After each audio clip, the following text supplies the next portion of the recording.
And we are live once again.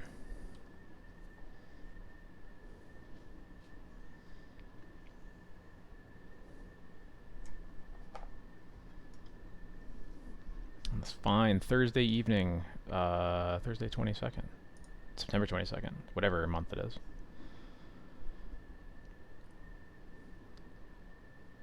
Yeah, I saw it's not working. I tried, seeing if I can figure it out while people come in, but I didn't wanna wait to go live. I wasn't sure if that was actually going to show up for you, or show up if for someone who wasn't in the chat before now, but I'm a fool. It's there.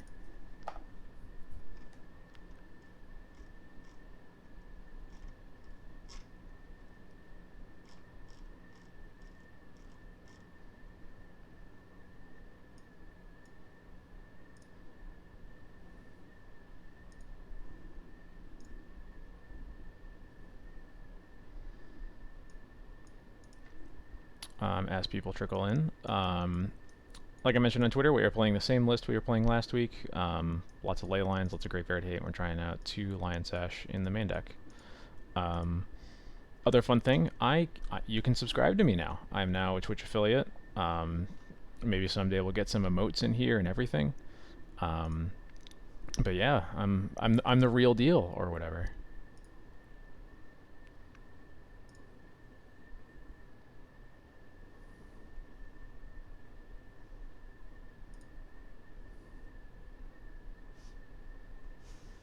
Floral Spasm is a good one to test it with.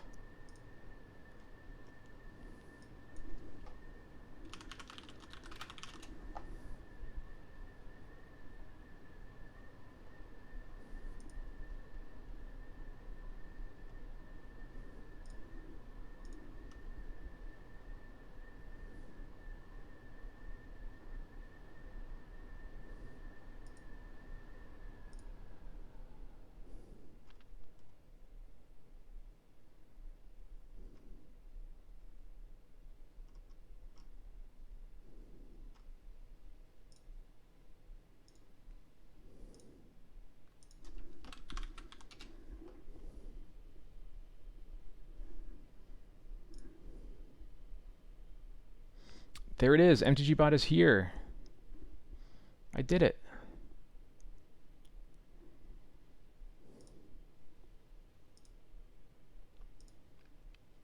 Do I feel good against ants?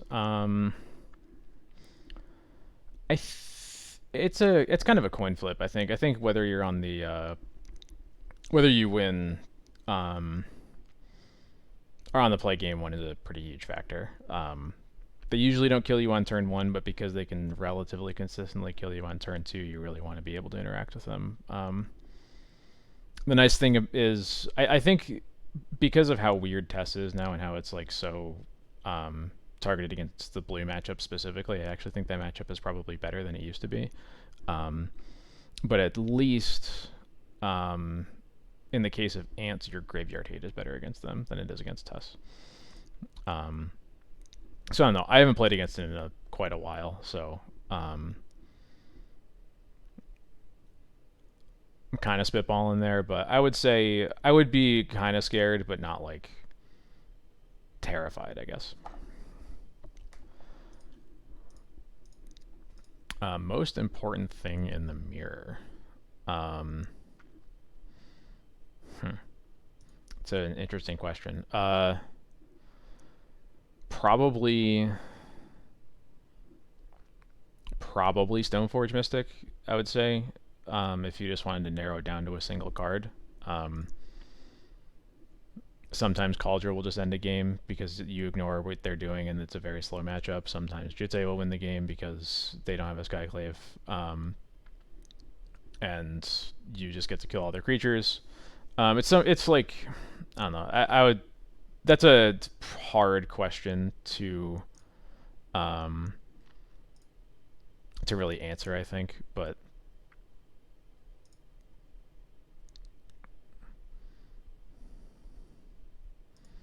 MTG Bot, I will happily mod you. Where are we at?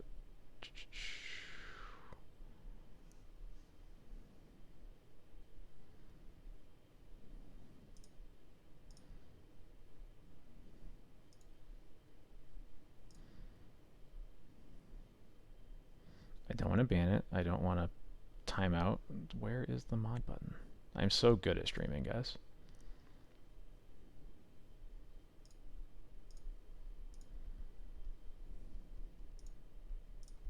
I was able to find it really easily before. I don't know why I can't find it now.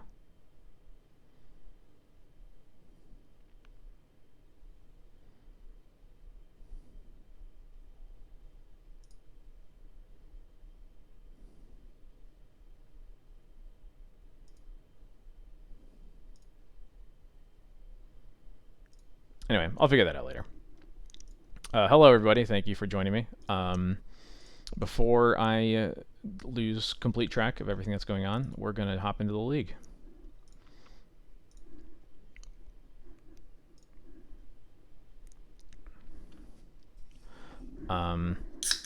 Today, my fun beverage of choice is the mystery Mountain Dew flavor, but the zero sugar variety. I don't recommend it, frankly. It's not very good, but it is what I'm drinking.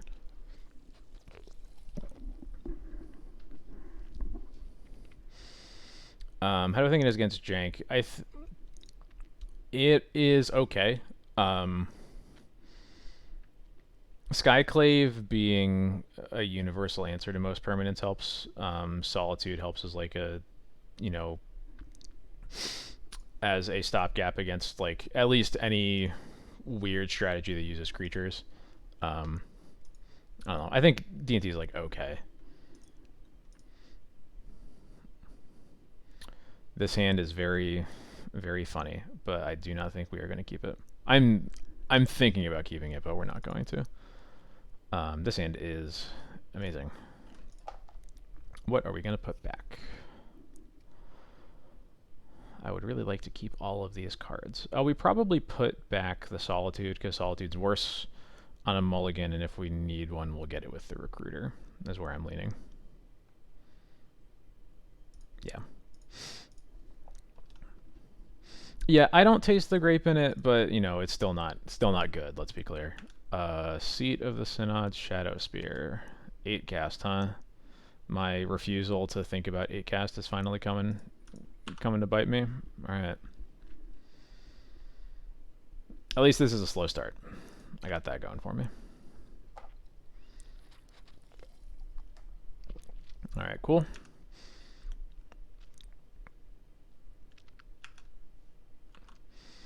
It's going to be an easy wasteland on that Saga, pretty likely. Yeah, Thoughtcast. Yeah.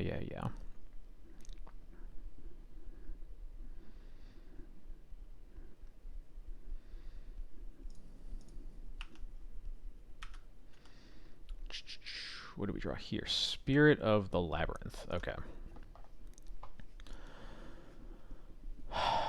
Yeah, I think we just have to waste the Saga and make them find another threat.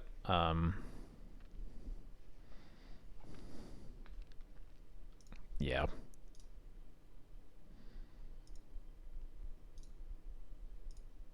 I guess there may be an argument for porting instead, but I don't know that that matters a lot, because I think we're going to wasteland it next turn anyway.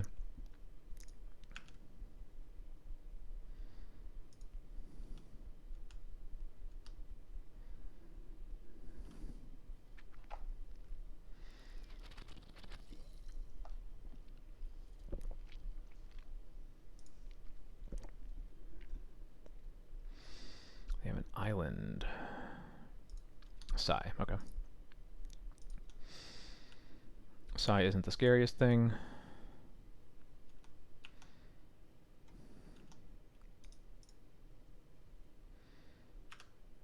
Put in Mom. That will mostly be irrelevant, but that's okay. Vial on 2. Alright, I'm gonna cast the Stone Forge to get a Cauldra. And then we'll have the Spirit in on Vial if they try to draw any cards. This is getting Force of Will. It's pitching a Force. Okay. Never mind. Did not... I guess I should have thought about that, but...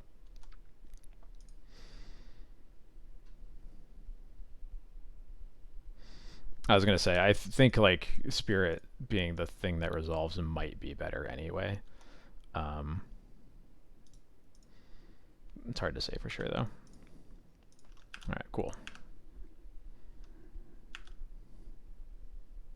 There's nothing wrong with porting it. Porting it might be correct because it just gives us more options next turn. My thought was just like, I'm going to waste it next turn. I was going to waste it this turn almost certainly anyway. And we didn't have anything else to do with that mana, so it ultimately didn't change what happened, is all I'm saying.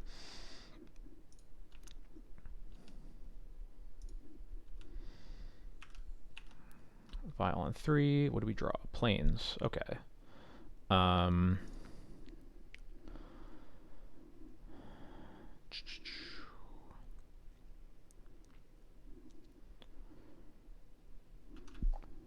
Excuse me. So the plains is good. Question is, what are we recruiting for? We could recruit for a Skyclave, take out the Shadow Spear. We could recruit for like a Wisp, and either Wisp the Recruiter or the Thopter, or like whatever is equipped with the Shadow Spear, probably the Thopter token. We could get Stoneforge. I think Stoneforge is what I'm most likely to get here. Because I do need to end this game somehow.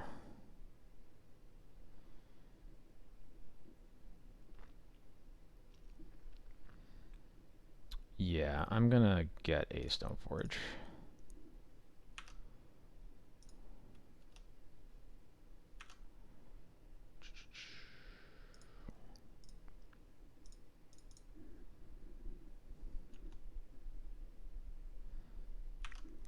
I don't really care about much that they have in play, so I'm probably just going to Cauldron them.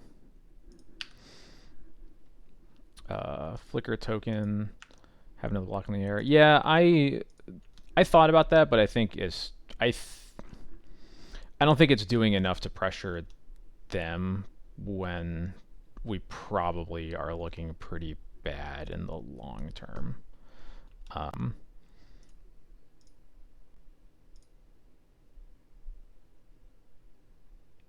What is this? Oh, sure. Okay.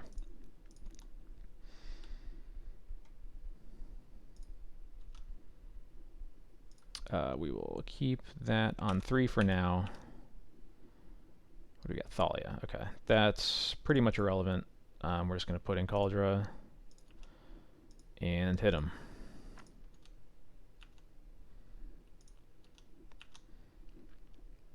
And then what I will probably do with this recruiter will probably get a Wisp, and then we'll do that exact line where we like flicker out a token, and we're able to block the Thought Monitor for free. Or this is a Cannoneer, and we're probably going to die. That's the other option. So Recruiter can get a Solitude. We just need to find a... we just need another land to actually pay for the ward, which is a little concerning.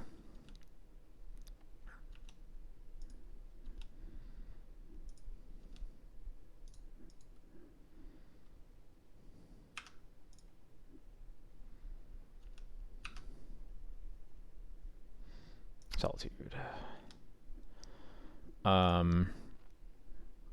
Here we're gonna tick up to 4 because we're gonna need Yorion to win this game. Land? Not a land. Ugh. Man, I fucking hate 8-cast.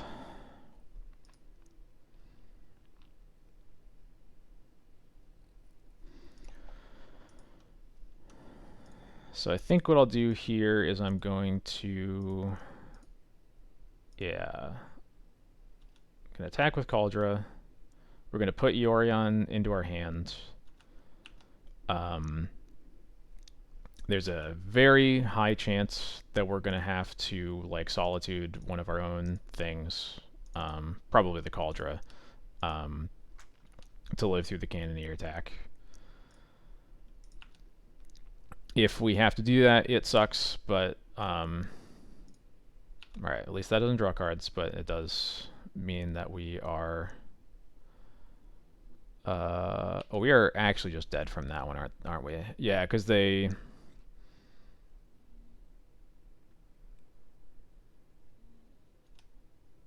Oh, no, not quite.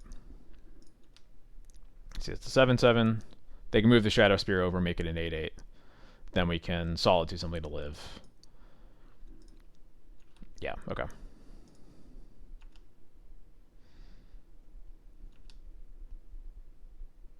Oh, no, it is exactly lethal, right? Because that's 5 in the air. So they're attacking us for 13. We can gain a maximum of 5. Yeah, bummer. Yep.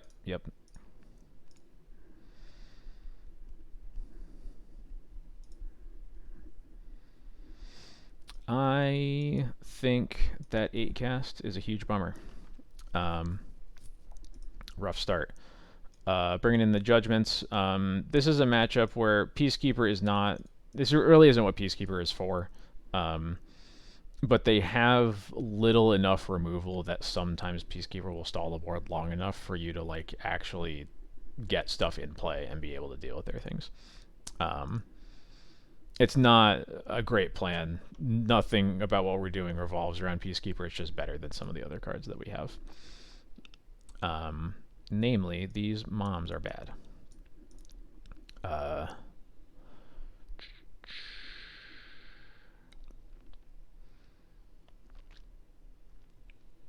What else have I done? Hello, Magic Friends. Thank you for my very first subscription. Thank you so much.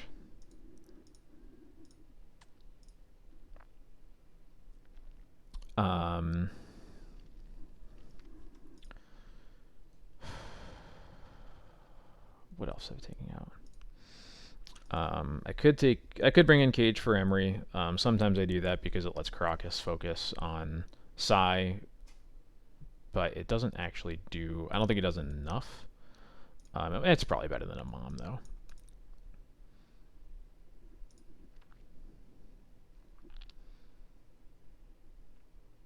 Yeah, we'll go with that. I've previously toyed with bringing in Mindbreak Trap on the off chance that like you can snag one of their threats when they're like going off really fast, but most of the time that's just bad. This hand would be great if we had another lands, but as it is, I don't think that this is worth the risk. Yeah. This is awkward, but better. At least you know what we're putting on the bottom, so. Goodbye, Cauldron. Gonna play Crocus so that I can bounce a turn one Emery.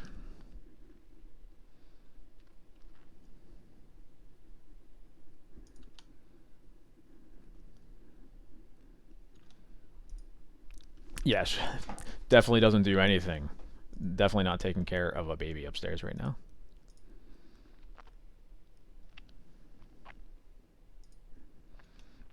No land, huh? Okay. Well, that's a good sign. But yeah, I would not have expected you to subscribe to for basically no value. Oh, there's a Saga. Okay.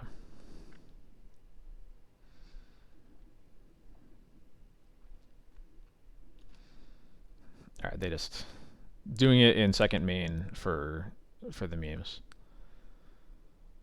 What's... Oh, Chalice. Okay. Got it. They will draw a card. What do we have here? Stoneforge. Okay. So turn 1 Saga usually means that it's going to get followed up by an Ancient Tomb, which makes me want to port it or waste it. Probably waste it in this case, so I have Crocus up for a legendary creature. The other possibility is just playing a Stoneforge.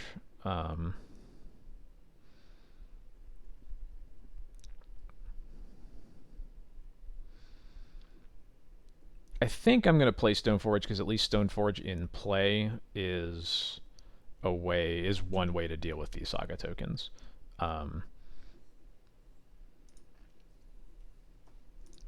The benefit of porting it now and wasting the tomb is, I think I would rather them have the tomb than the saga, because most of the things that they can get off of this basically draw a card, um, or worse. Like the or worse for me, right? Like the lowest impact this does is draw a card, and that's pretty big. Um, and they almost always end up with like an abundance of mana anyway. So yeah, I'm gonna go with Stoneforge for a Cauldron. I'm not shocked at the Chalice. The like swords and force pitching memory, cool. Swords is still an important card. We board out moms obviously, but you know, if they're on the play, they can turn one Chalice and cut off swords and Vial still.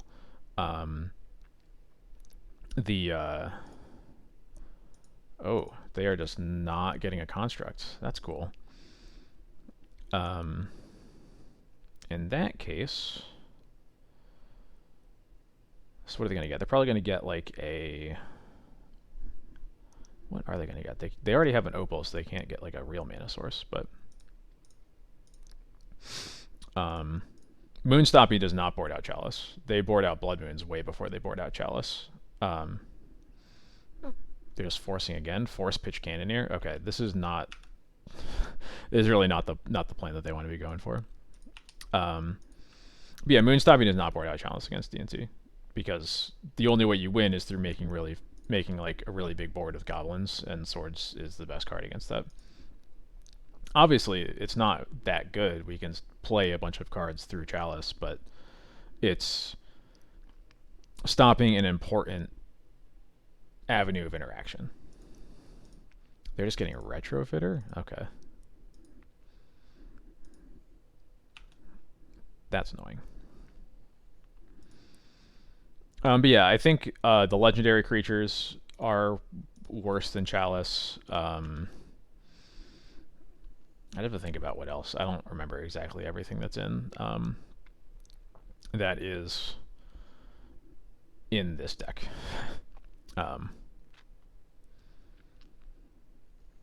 So this is weird. Games don't usually turn out like this. I'm gonna play the Wasteland and port.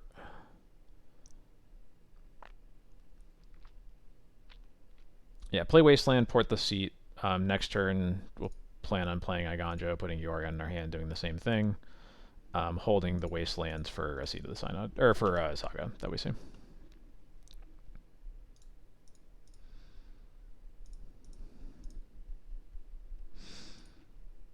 Yes, Mr. Moonstompy Expert. You keep in Chalice against DNT, don't you?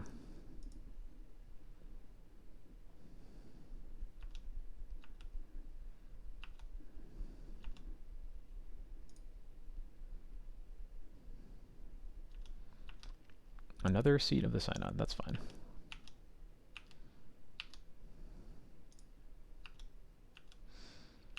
Can we draw something relevant? Spirit's actually good here. Yeah. Happy to play that.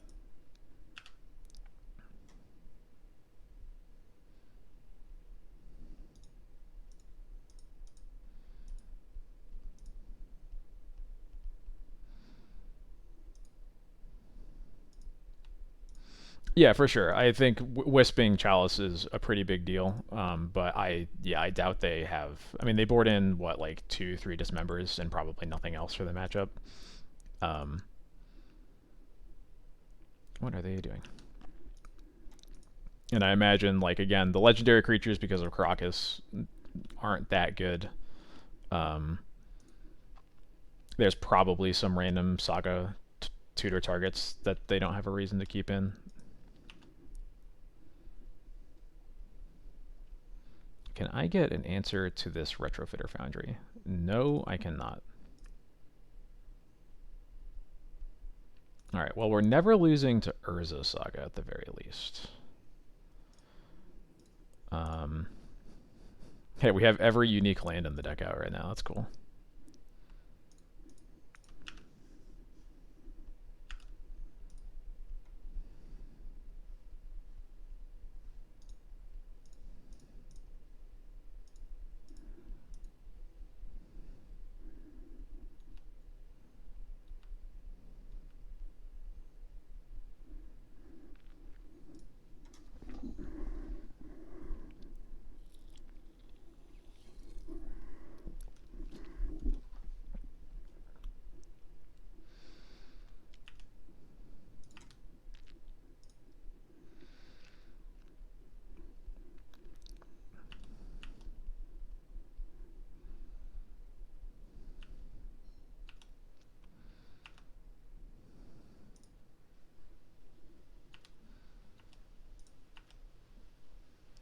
draw another port. Jeepers. All right. So, I think in that case, we're going to play this Yorion. We now have a blocker.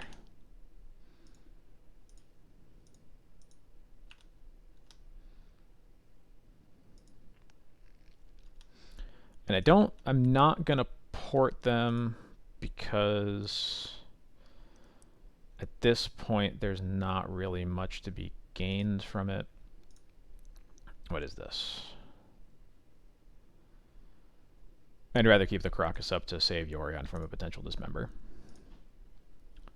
What are they? Oh, okay, they're untapping Retrofitter, turning these into a 4/4. Got it.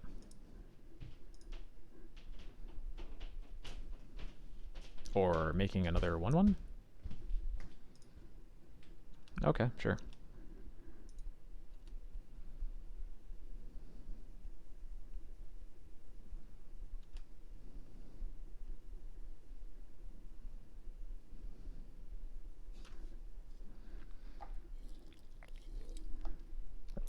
Alright, I got an answer to that.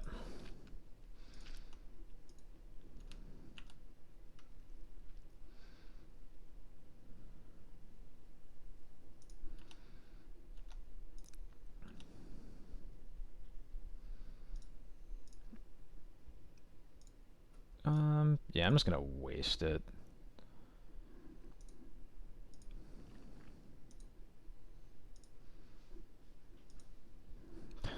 Which attractions I'm gonna run?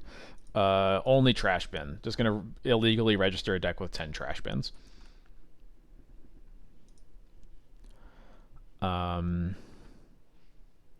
I'm gonna play the second spirit out since that's better. If they have like dismember into a draw spell, it'll feel really bad.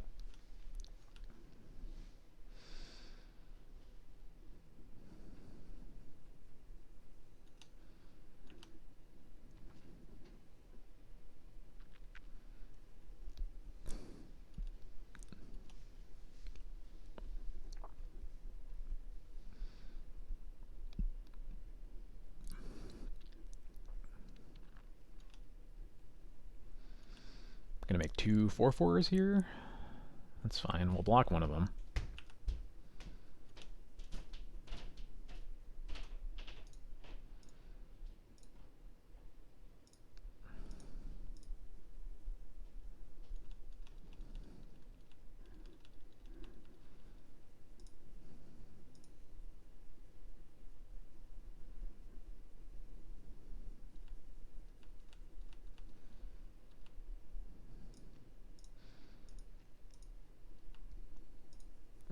We have an answer for that one too. So there's only one saga left after this.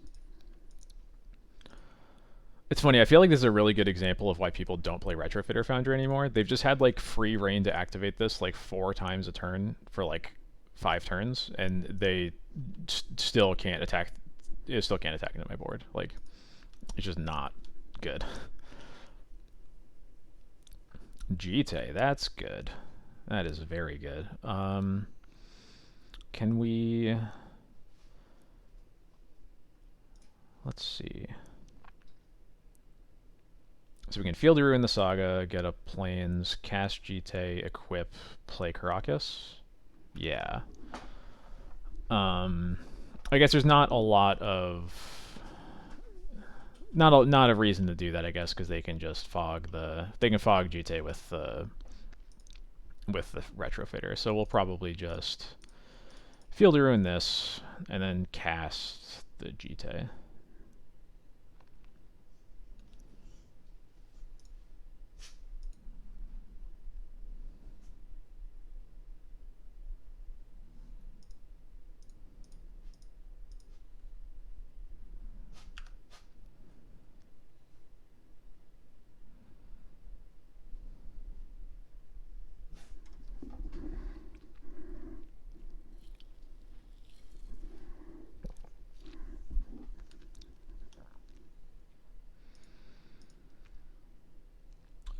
Actually, it's probably worth... It is, yeah, it is actually going to be worth it to just equip for the blocks.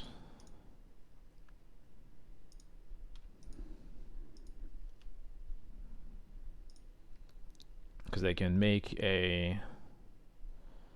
They make another 4/4. I guess that's all I can do. They can make another 4/4, or they can make another 1/1 flyer. Yeah.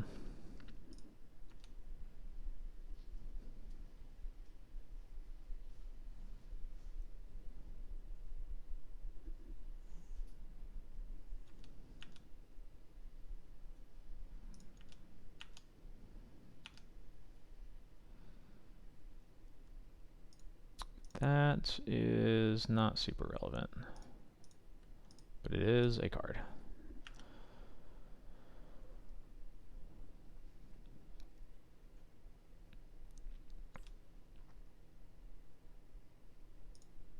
Really need something to equalize this, but our top decks have not been the best.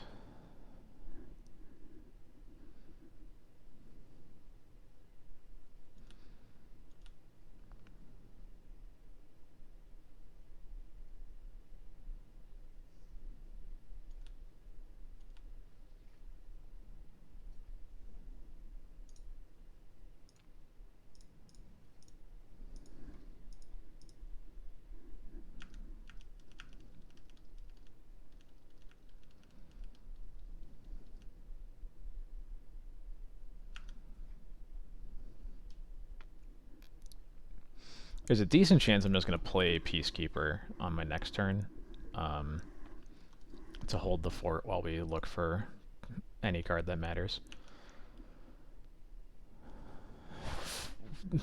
Took long enough, but you know we'll do it.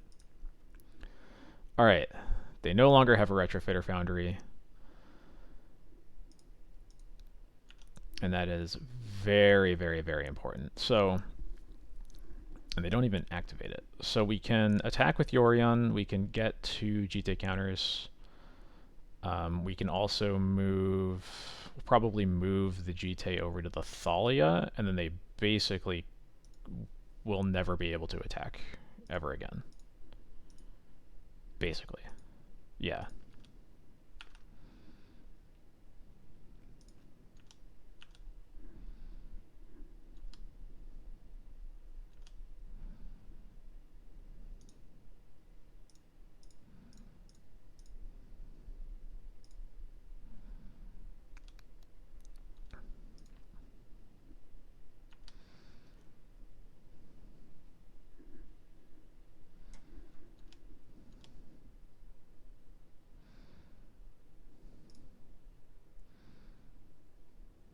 Thought Monitor, drawing no cards. Cool.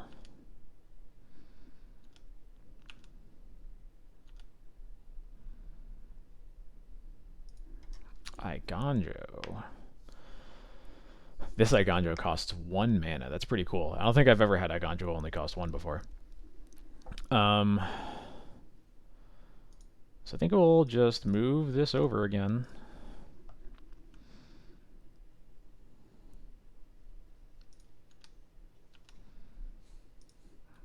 Full attack.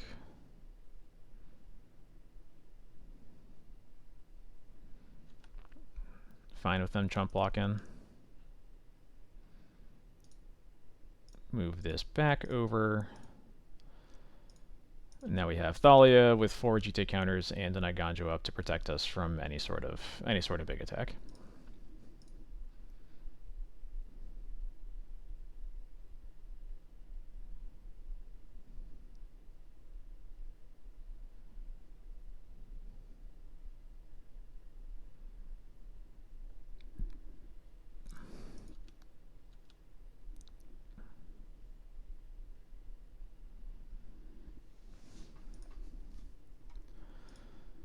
Oh, exciting. All right. Got to play Tomic, so Iganjo only costs 1. Yeah. Just need 1 good legendary creature in this deck again, other than these 2, obviously. All right. So how do we want to block this? So obviously Thalia is going to block one of these. That's basically free. Let's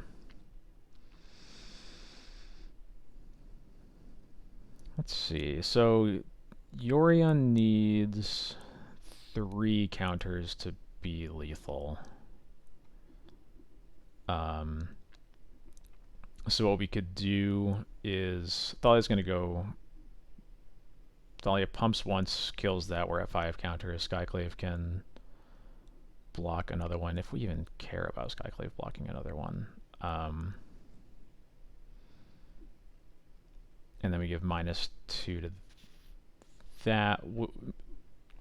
Yeah, so if we give -2 to whichever construct the Skyclave blocks, I Ganjo the other construct. This construct dies from first strike damage. We take 2 damage, go to 13, have a lethal Yorion in the air with the 3 GT counters left over. I think I am happy with that. Yeah, cool.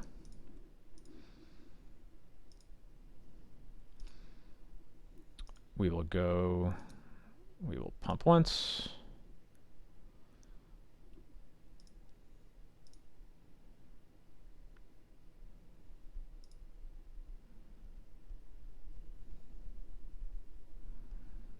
Oh, they have Dismember now? Is that what's happening?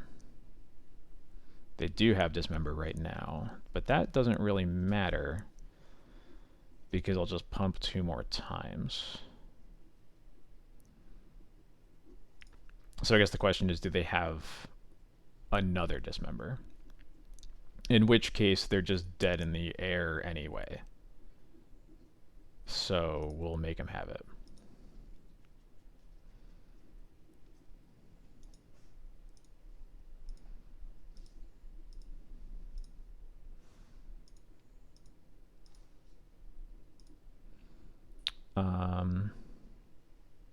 I guess we pump one more time because it'll, I guess, let the Dismember resolve.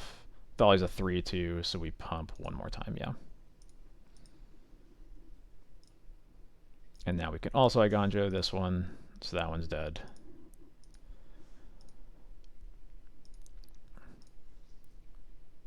First strike damage happens. That one's dead. We get to the 2 GT counters. I think we're fine just letting the Skyclave go here. They get a 1/1, whatever.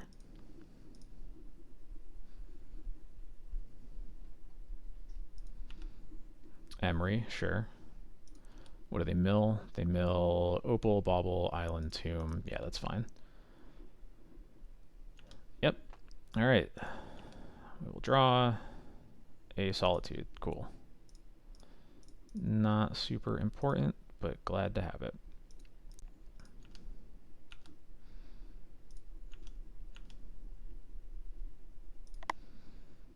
And now I'll pump twice.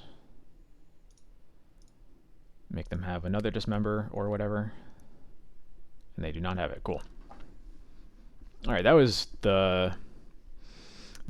probably the coolest game against Datecast I've ever played, mostly because they didn't draw any of their creatures.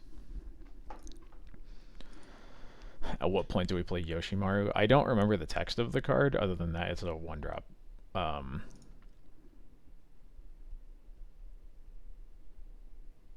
So I can't answer that question, unfortunately. Oh, there we go. Right, we have the card. We have the card bot. Whenever another legendary permanent enters the battlefield. Oh, right.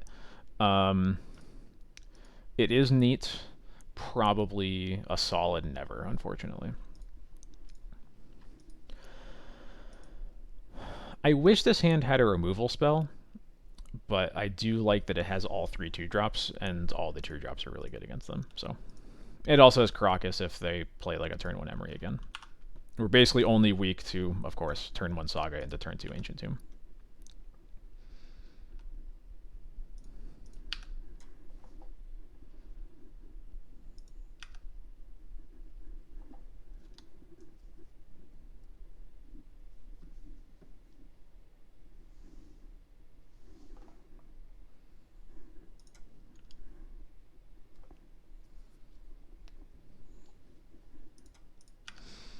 Yeah, unfortunate, but let's see. Skyclave is nice. Oh, legendary permanent. Oh, Caracas, Thalia, Ganjo, Cauldra. Still probably not, but thank you for pointing out that it is permanent. So, which 2-drop do I want to play?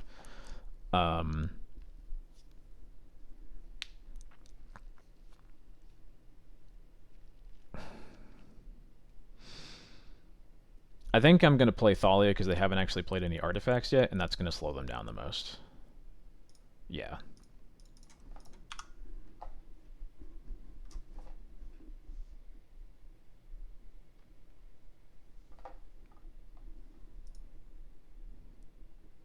Neither of us want to hear about EDH. At least, I mean, thank you for saying it. Yeah, okay, got forced. I had a feeling it might get forced. Pitching a Cannoneer, I didn't expect, but, you know, they do what they have to.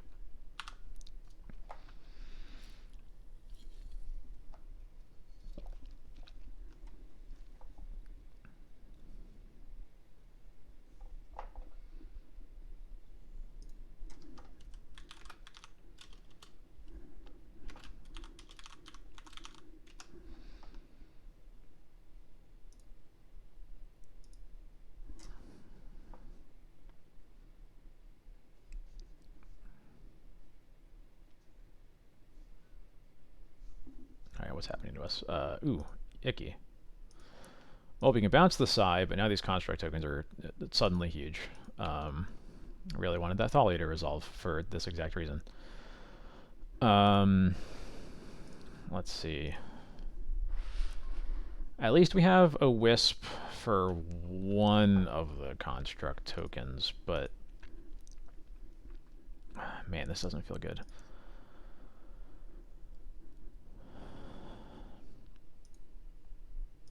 I both really want to play Wisp and also really want to get a Cauldron in play, and I don't have enough mana to do that.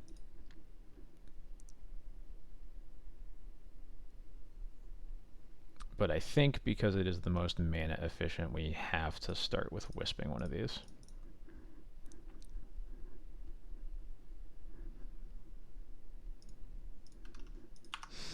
Oh yeah, I heard about that. How was that tournament? It seemed like a really cool venue and a really cool idea. I didn't know that it was something that had happened before, but it seemed really fun. I obviously not like something I'm interested in, but it seemed really cool.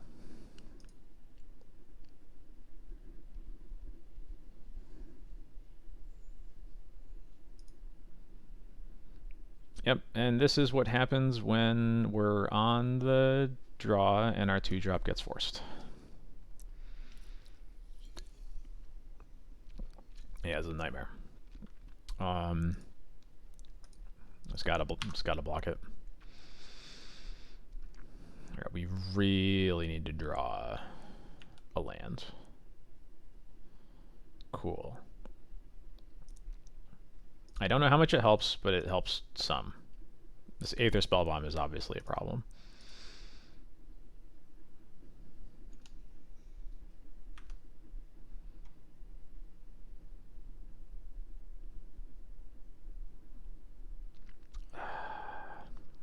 Really, I need both Batterskull and Kaldra, because Kaldra's going to lose to the Flyers, Batterskull's going to lose to everything. But I need the lifelink to stabilize. But I think we have to start with the Kaldra.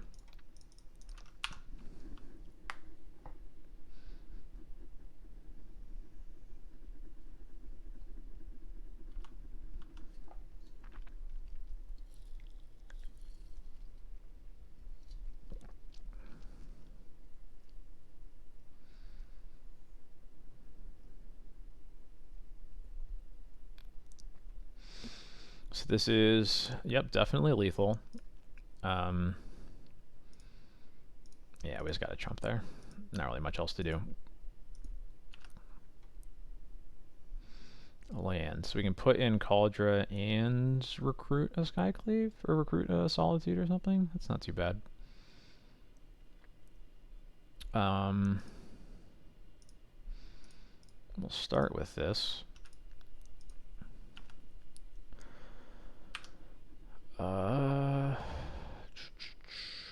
Yeah, it's got to be Solitude. 512 players next year. That's crazy.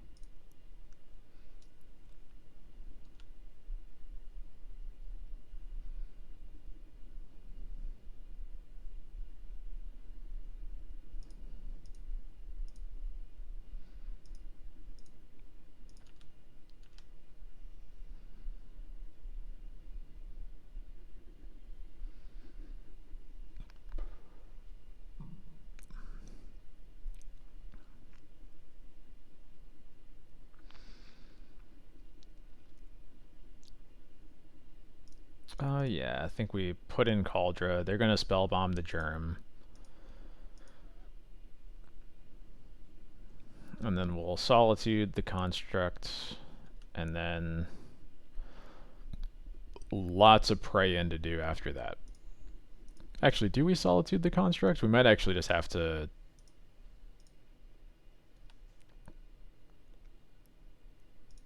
Yeah, we're actually going to chump block here.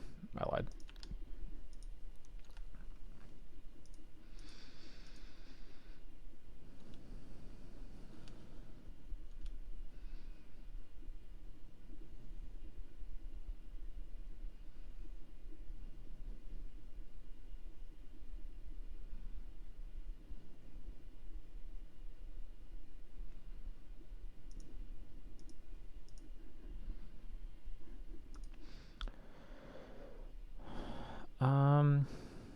Do we Solitude now to play her on Force of Will? Oh, actually, we're just dead, right? Because they just attack in the air. I guess we'll see if they make the mistake of attacking with something on the ground. But yeah, we'll see if they make the mistake then.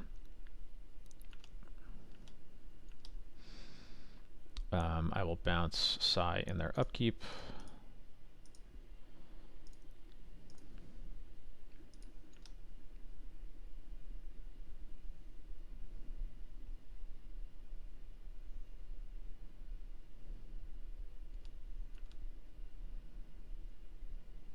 Cool. They made the mistake, but they might have a counterspell, so we'll see.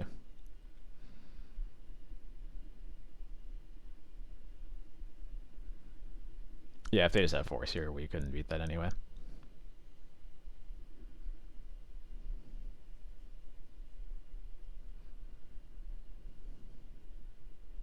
Yep, bummer. Okay.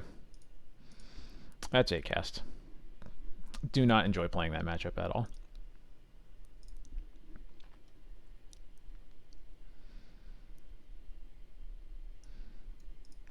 Yeah, it's an awesome cause. The last one was in like 2019, right? That was the last one that happened. I'm surprised I didn't hear about it, but I guess obviously it was a lot bigger this time around than it was then. The venue they chose was really cool too. I never would have even thought of having an event in that like Village Gate atrium.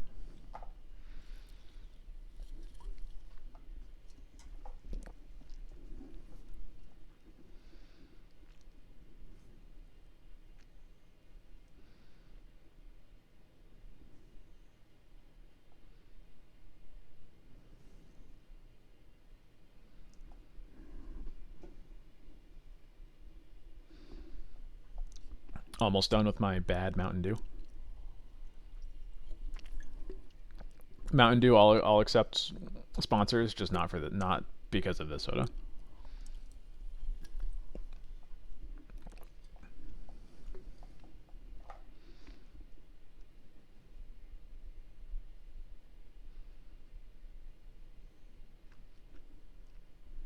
Yeah, yes, that atrium.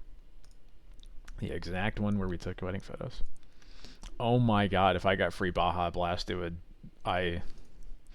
If being a streamer, like a full-time streamer, was a guaranteed shot at getting just like free Baja Blast, I would quit my job today. Not actually, but do love Baja Blast. Dad Bod McGee has mulliganed to 6, and we're gonna keep this. This is a good hand. That makes sense. Yeah, there's probably not really any good ventilation there, is there? Dad Bod McGee has mulliganed to 4 cards, so they are almost certainly a Reanimator player.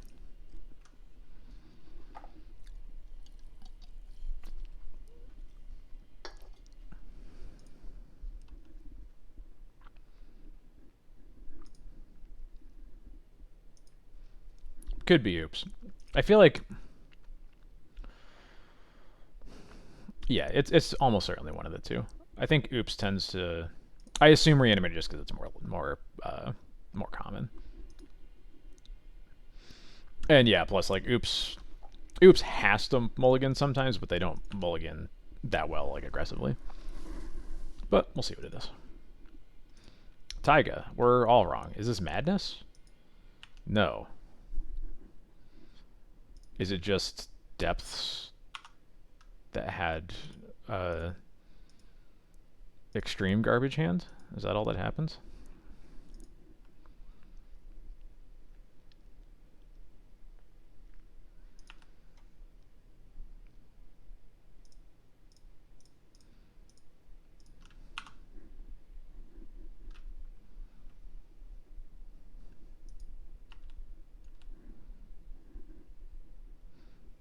I am... Okay, never mind. I was going to say, I am very sorry, Mr. Opponent, or whatever gender they are, opponent, if you are relying on a Sylvan library, but no, it doesn't matter.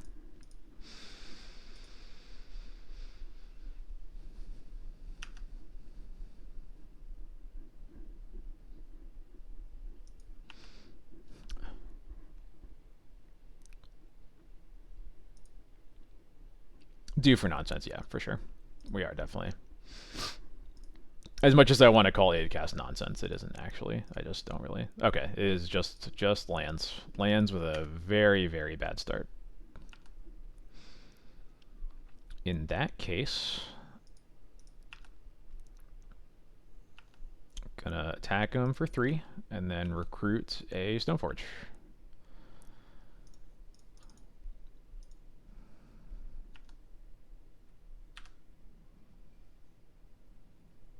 Or do we... I'm actually just going to recruit the Sash right away, because I'm going to get Sash anyway, so...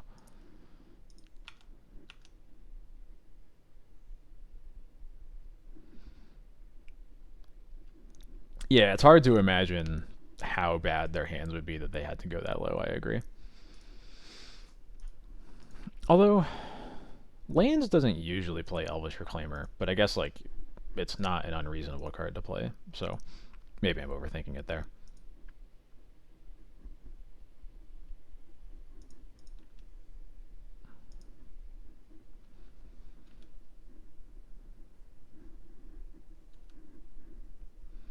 I assume this is getting dredged. Literally just hit stage depth crop rotation. Alright, sure.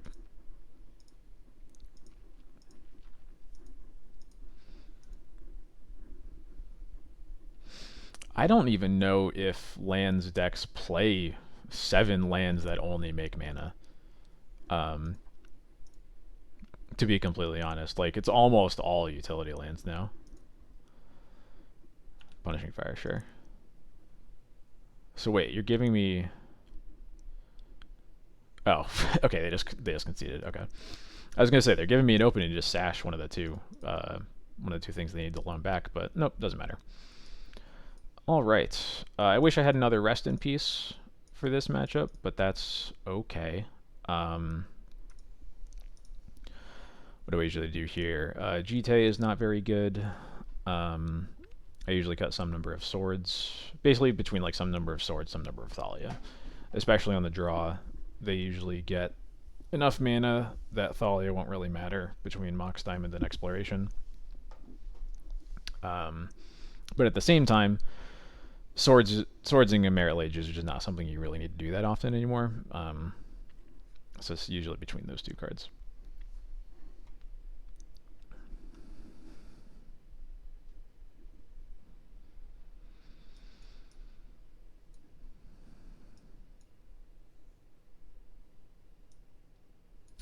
Actually, I think it should just be the Thalias, because at least Swords also is good against Urza Saga. Which is actually the way that they mostly win, is through Urza Saga.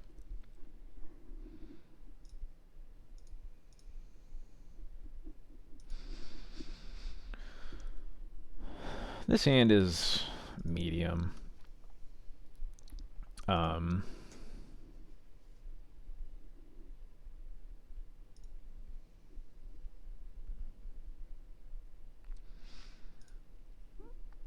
I don't think this hand is actually good against anything that they're going to present against me, though, so I think we just want to mulligan to something that's actually good against them, as opposed to just being a reasonable collection of lands and spells.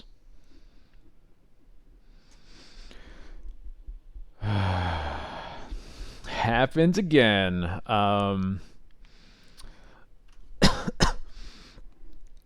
I think we got a mulligan this one too. This hand is okay. We're gonna keep it. We're gonna put back, I think, Iganjo Wasteland.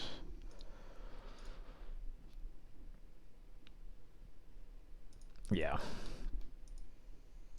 That card's strictly worse basic planes, yeah.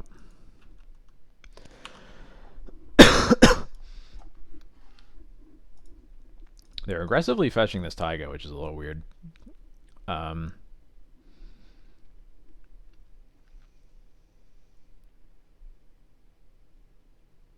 not gonna waste it, but I'm gonna play Wasteland.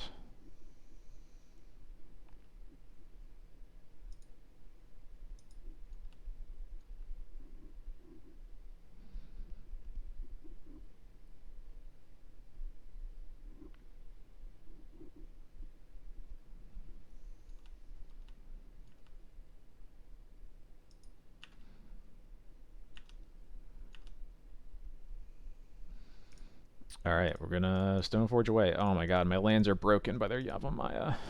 It's my least favorite thing about Yavimaya and Urborg. The first one is gonna get Kaldra.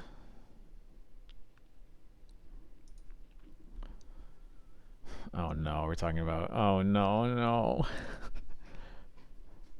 Guys, why is white the butt of every joke?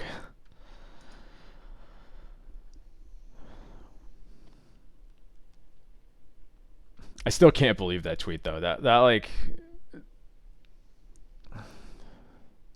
just like, you know, you've been making mistakes for like with a certain color for years, and then you like just like make a snide joke about how you made a cycle of lands where the white one is the worst one again.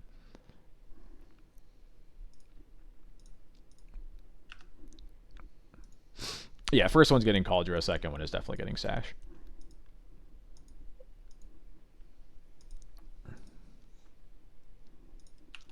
Alright, Punishing Fire. Yep. I'm trying to think, is there a land cycle where the white one is the best? Yeah, it is actually lands.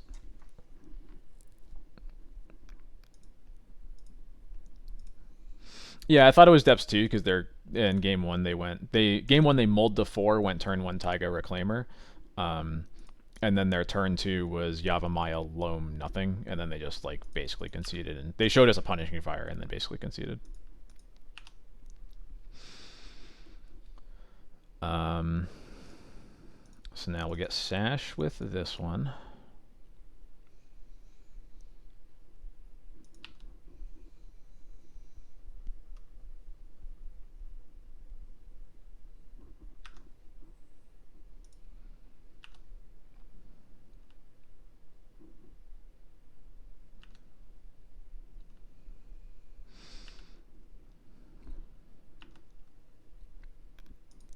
It's not the only one. The White Castle is one of the it's not the best in the cycle, because obviously the you could argue, I think, between the blue and the... Actually, I guess the white one is definitely fourth. It's just the red one that's the worst. But Bolt out of their deck is a little interesting.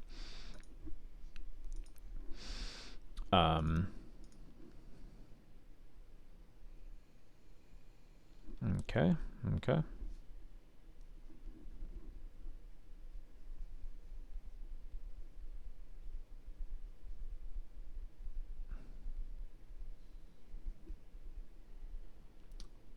Bolt string to beat Magus. Yeah, that makes sense. All right. What do we do here? Swords.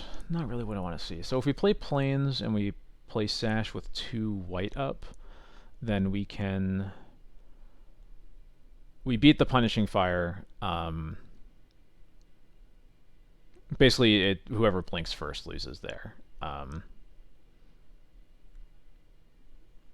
I think I'm happy to do that when we don't have anything else going on, so...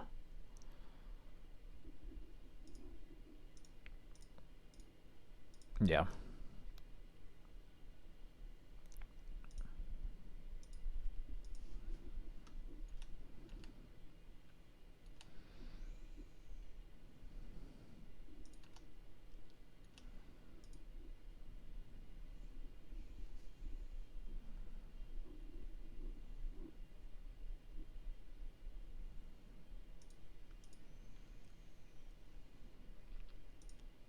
Oh, I forgot. I didn't even consider Blast Zone.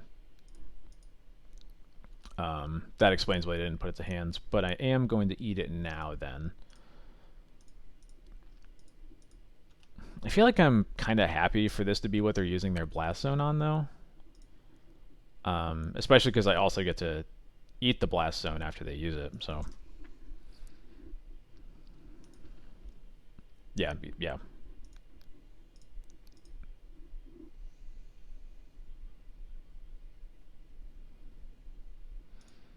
And we will do exactly that.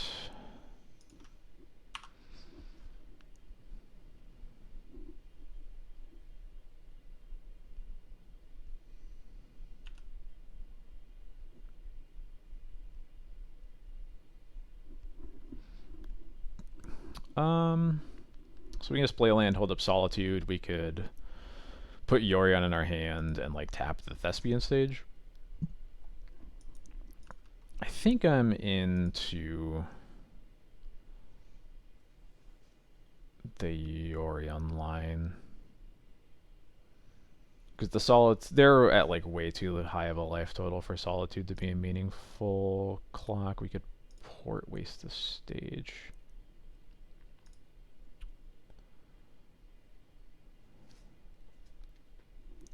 Yeah, I think I am.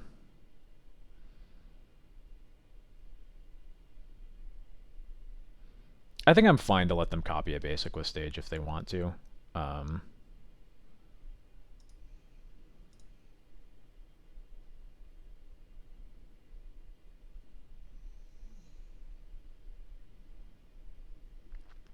Especially because I want to be able to. Oh yeah, got beat to it. Yeah, hopefully hardcast the Cauldron the next turn. And I guess we need to draw one land in the next 2 turns.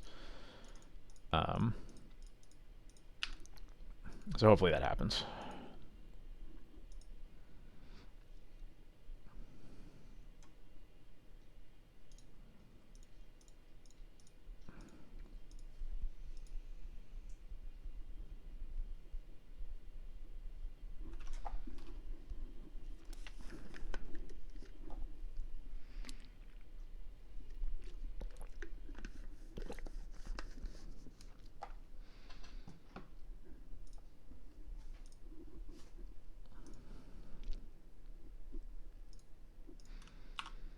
Probably just F6 here. Rotating the stage, huh?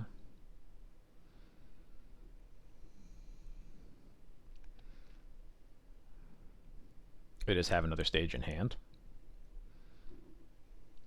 They could have. Oh right, because they could loam and then bring it back, or they just they do just have another stage in hand.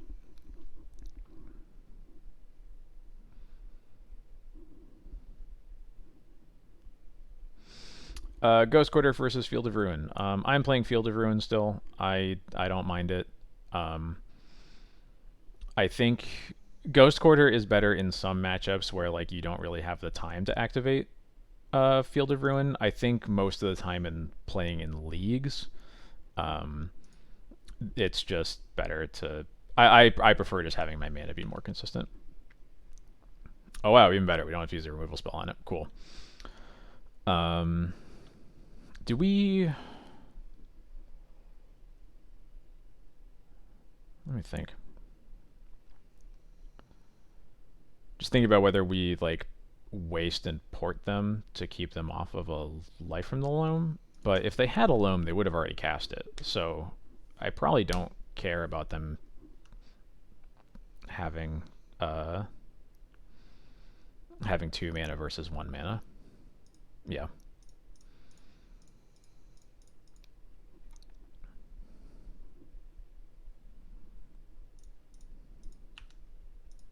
Right, yeah. So I'm pretty sure they don't have loam. I'll just tap a I'll tap Grove, I guess.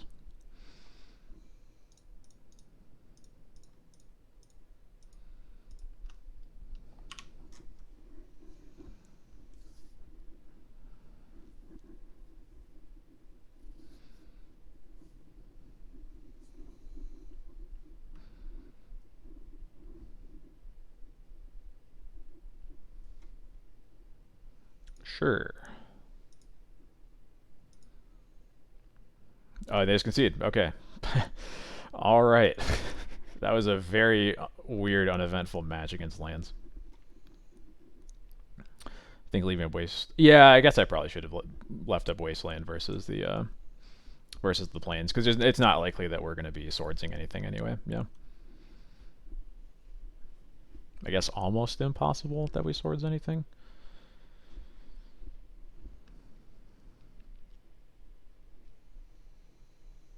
Yeah, basically. Yeah, I guess like nothing we have to swords that turn anyway. We can just wait on tap.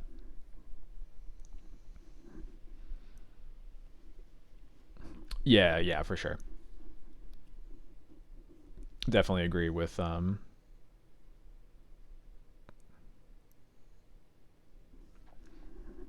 uh with solitude on the reclaimer for sure.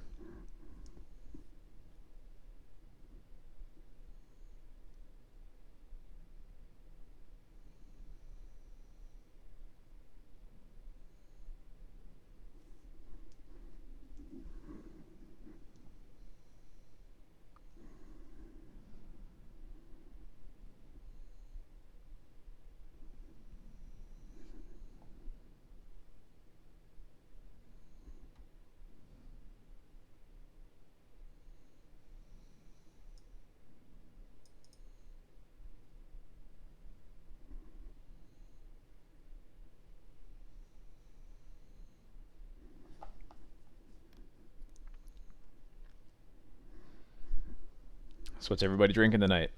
I finished my not very good Mountain Dew, so now I'm just drinking water.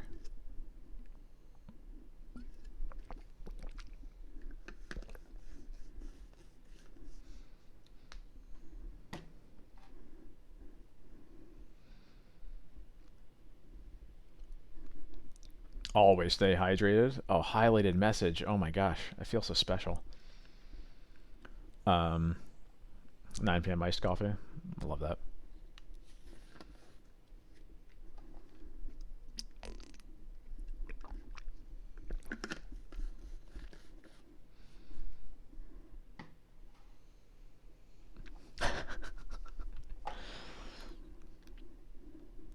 Did everybody see that gamer is now a creature type? I'll figure. I'm gonna set up. Eventually, I'll set up channel point redemptions for stupid things like that. I don't know how many points it's gonna be, but it'll be a good amount, or otherwise I'll just be playing pet cards for forever. I'm using OBS. It's kind of funny. The first night that I streamed, I have an OBS install. I think I looked at my computer. It was from like 2014, and I just like assumed that it was auto updating because like I checked for updates and it said that I was up to date. I was up to date on that major version 8 years ago. Um, so I only very recently, uh, only very recently installed the actual like up to date version of OBS, and I really like it. It's a very nice interface.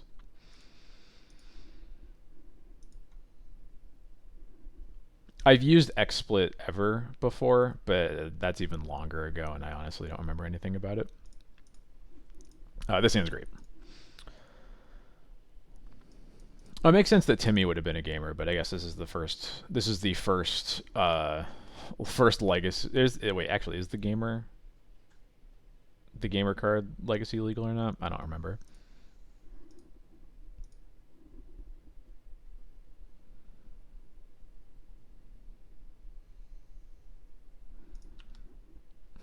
$50 Yeah, that makes sense.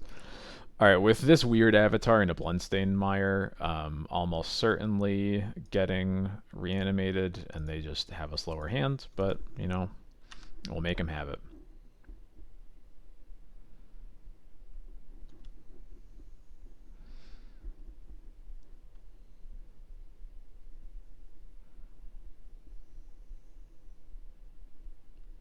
There we go, Spike.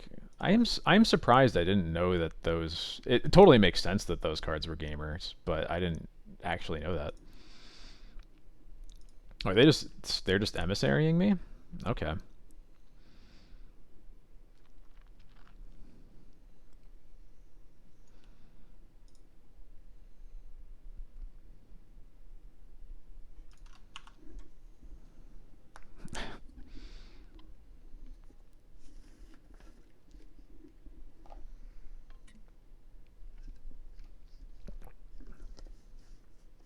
Is this animate dead? Yep.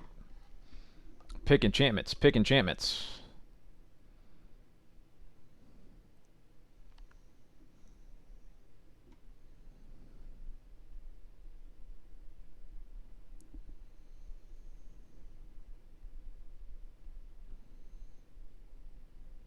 Yeah, they are currently deciding between creature and instant. Um,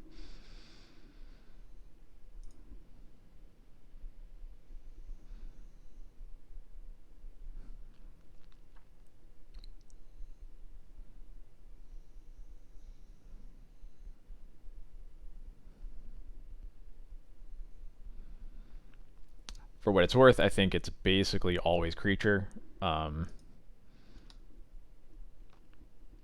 Because we have way more. First of all, we can block it, and second of all, we have 8 virtual copies of Solitude and only 4 copies of Swords. Well, that is interesting. Yeah, right. Like basically always has to be creatures. The question is, what do we do now?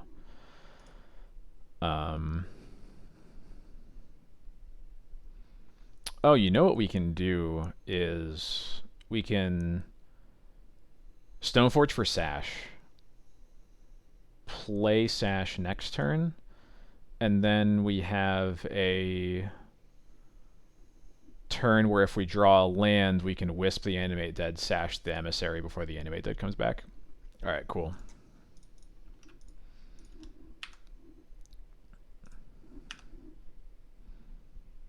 Yeah, specifically a white source, yeah.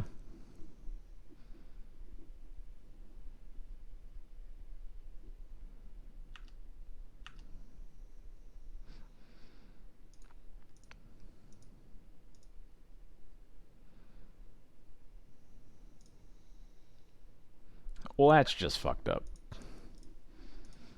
Never mind, we're not doing that.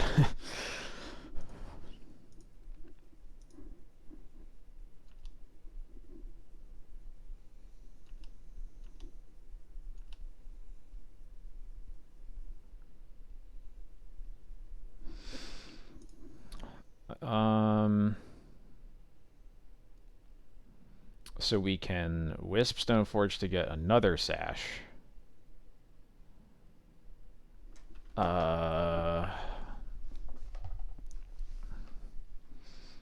there a way through this? So we Wisp Stoneforge, get the second Sash. They hit us for another 6.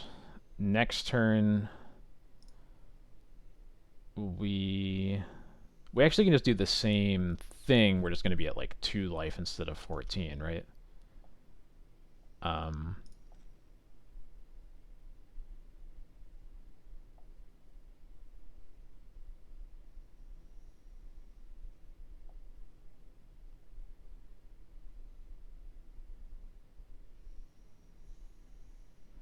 with the Wisp in play, there's a possibility of us like Wisping Wisp to take out Animate Dead or something like that to give us more time. Yeah. I think this is the line regardless, and then we just gotta hope the next draws go in our favor. This is not the matchup I expected to be rewarded for having a second Lion Sash to tutor with Stoneforge, but, you know. I mean, obviously, like, Lion Sash is obviously very good against them. It's just you don't usually have time for a game to play out like this. Thalia, huh? That's not what I wanted.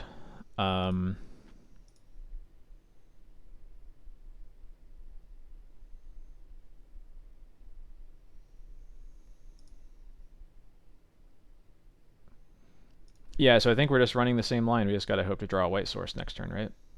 Play Sash, we'll eat the grief. We can actually buy a turn to draw swords. Yeah, definitely leaving it up. There's a chance we can buy a turn to draw swords by wisping Wisp to get rid of the animate dead. But that will remove the Lion Sash. It means you won't have a Lion Sash as a permanent answer to this, but we'll see.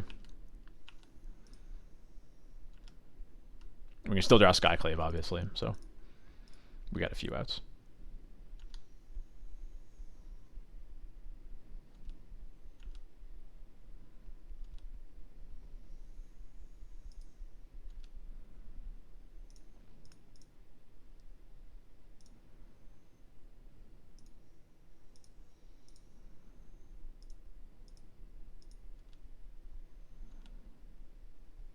There we go.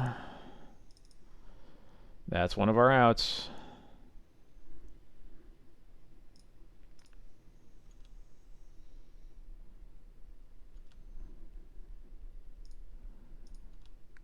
Now just don't have another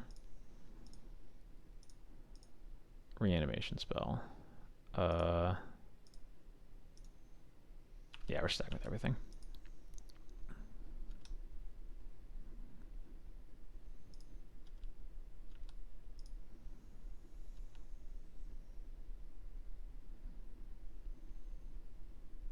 I'm just gonna tune for Archon now. Yeah, okay.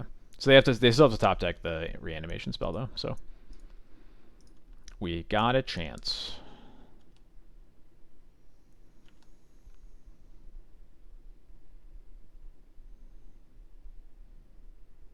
We got him. Oh my god. Alright, that's why you don't entomb for Sarah's Emissary as your first threat. That was not very smart of them. Anyway, let's start doing all this nonsense. Do do do do do do do do do. 81. 81. What am I missing? All right, we have this. We have the two sashes. That's what I'm missing. Yeah, whatever. Skyclave isn't often actually that good.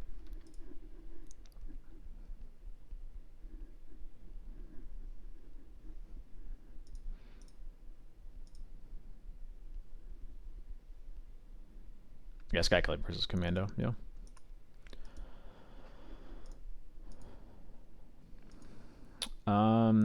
Yeah, we got Caracas and Surgical.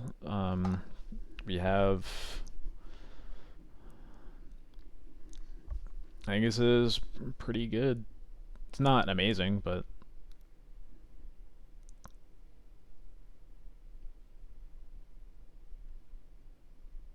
they're mulling to 6. Yeah, I'll keep it. Obviously, we'd rather have a ley line than a surgical, but it's okay. They're mulling to 5.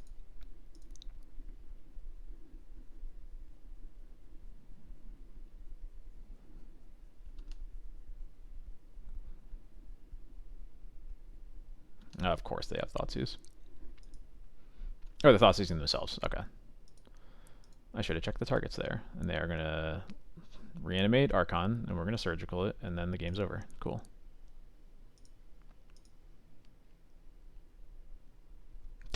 They had the GG's pre-typed for me having the surgical. Little instant message GG's. Cool. Alright.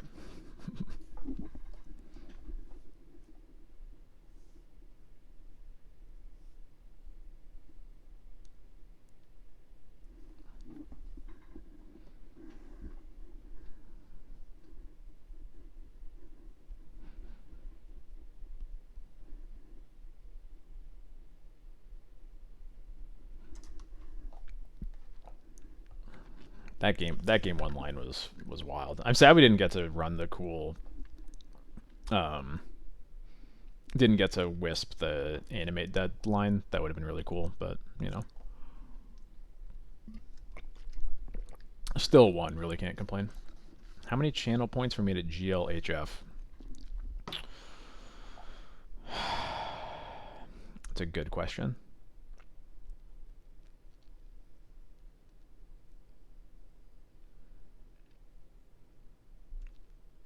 I'm going to say 5,000.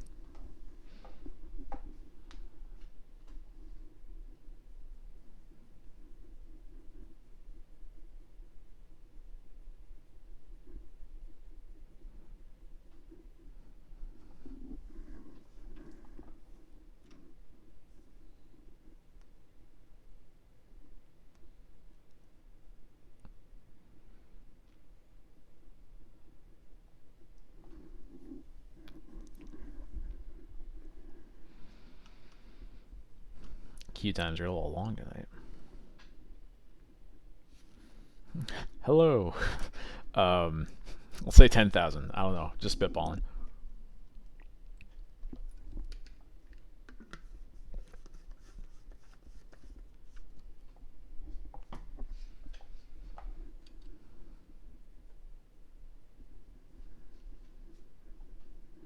There we go. Dr. John Osterman. That's a funny name. And they are a 61 card deck, which is going to immediately make me think that they are playing Oops all spells. But it could just be anything with 61 cards. You can offer me 400. He'll have to save up a little bit longer, unfortunately. I don't know. This hand isn't great, but I think it's fine.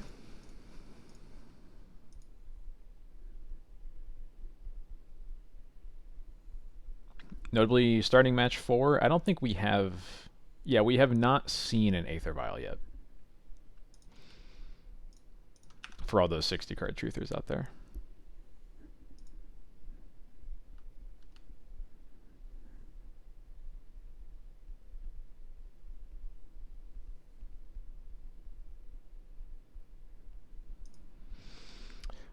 I don't know why Oops would play 61. I know what the 61st card is. It's Memory's Journey. I haven't really heard from Oops players why, like, what prevents them from cutting a card for the Memory's Journey if it, like, throws off, like, ritual ratios or anything like that. I don't know. I would believe that that's the case. But that is what the 61st card is always. And this is Oops, isn't it?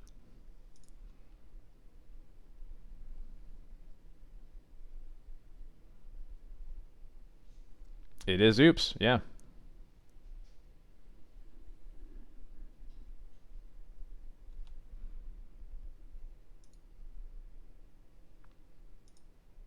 Damn, if we had a swords, we would have won. Damn.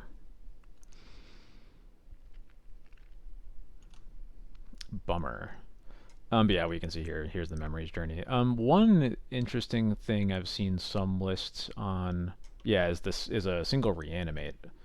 I assume that's to deal with another. It's another way to deal with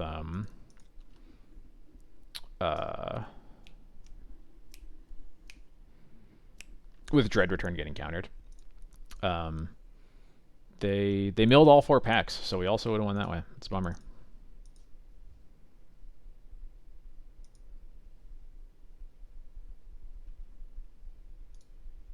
Alright. Alright, let's make sure they are... Yeah, okay. We can just concede.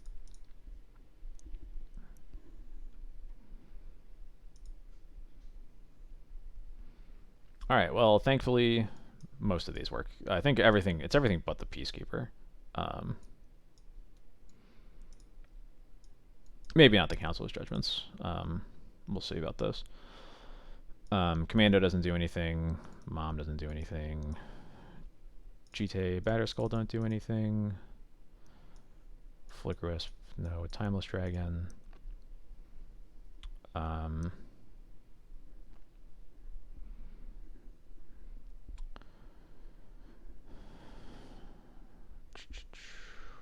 Is Council's Judgment better than Spirit of the Labyrinth? I guess we probably cut a Skyclave before we cut either of those, which makes me think that we will keep one Judgment in, since it's better than these. No, wait, what am I saying? Flicker Wisp is good because we can kill their lands. Got the Reanimator head going right now.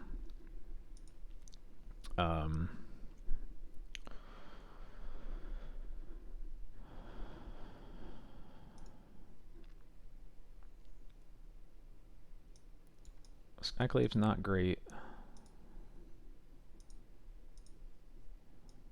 Might just cut cut down to the one Skyclave. The only thing it really does anything against is if they have to untap with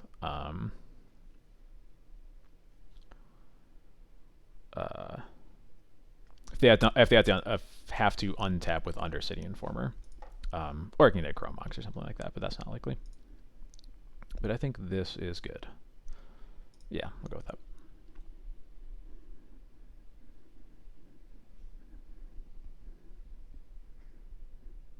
Mom to protect Sash.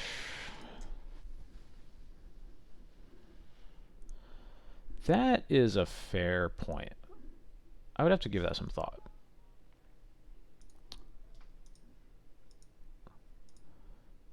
Nope. Yep.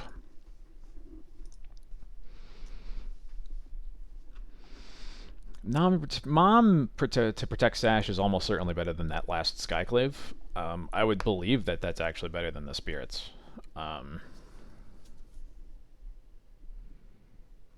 Yeah, I think I'll actually do that in the if we get a game 3, I'll do that. That's a really good point.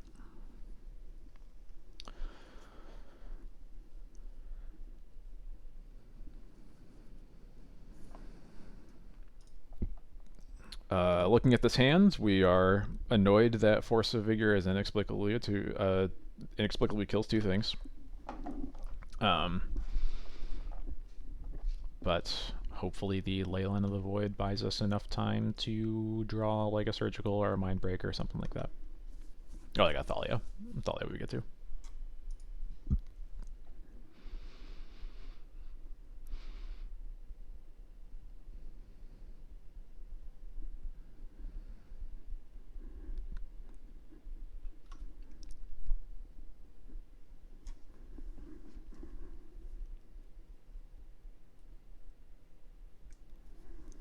They have mulliganed to 6, which I like.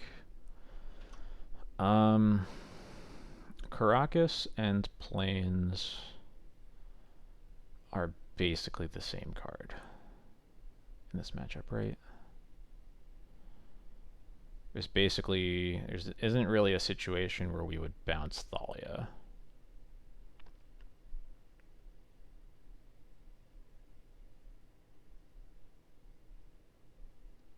I guess I'll keep Caracas as a white source in case that ends up mattering. It's a Massacre. That's the reason to keep it.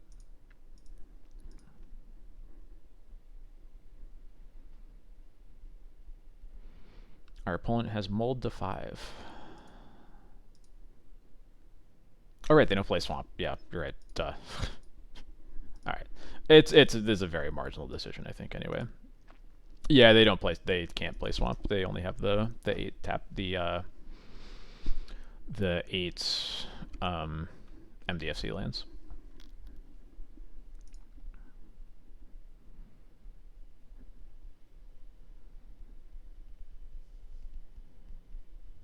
I'm so used to thinking about my planes for Massacre that I forget that it also requires a Swamp in play.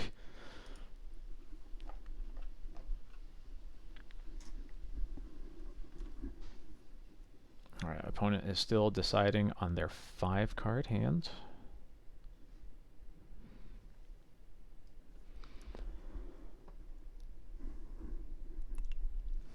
Five cards makes me feel real good about this Leyline staying in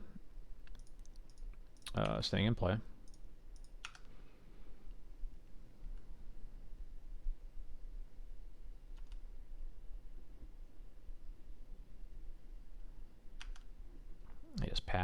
That's good. That's good. Solitude's a good pickup. We're going to hold the Sash, again, because mostly what we're playing around here is Force of Vigor.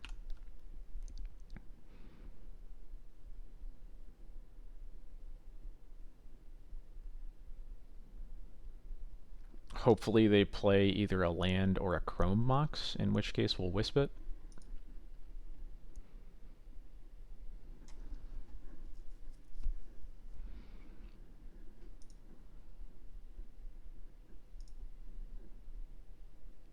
That is a land. Are they... is this a Foundation Breaker? Yeah, okay. Yep, okay.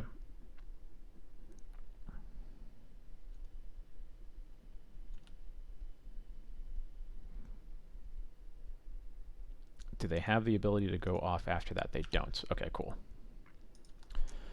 In that case, we'll just Sash, keep a white up. Yeah.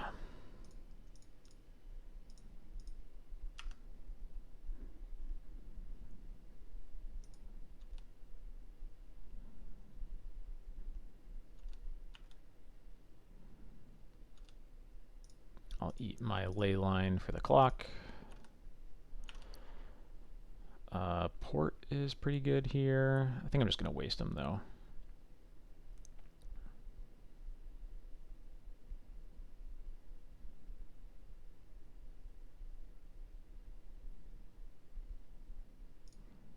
I guess no, I can just Wisp it and still keep up at least one white mana. Maybe that's a little risky to not have any Solitude fuel, though.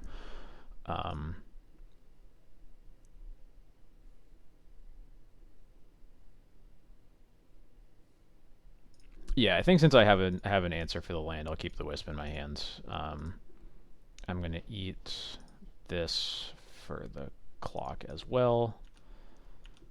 And attack him.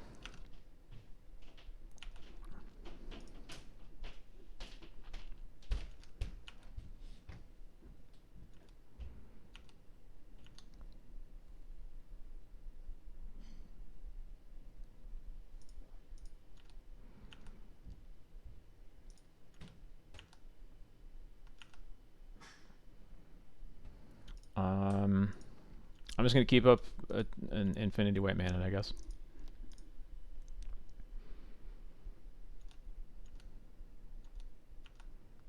I think this turn I will probably play Wisp.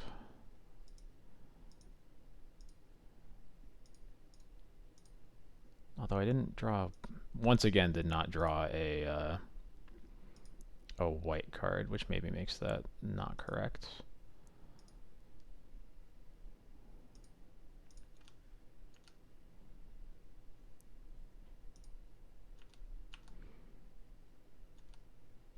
So I guess, okay, so what I can do is put Yorion into my hand.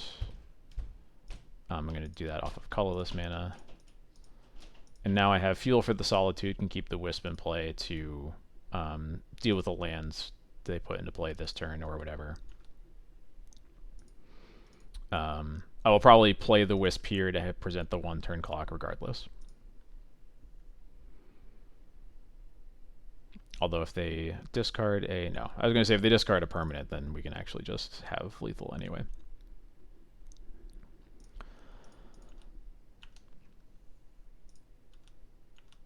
Or not lethal, but the one turn clock without using the Flicker Wisp.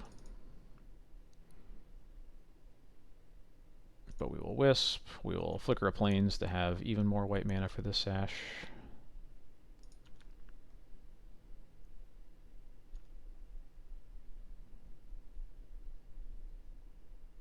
And we win game 2.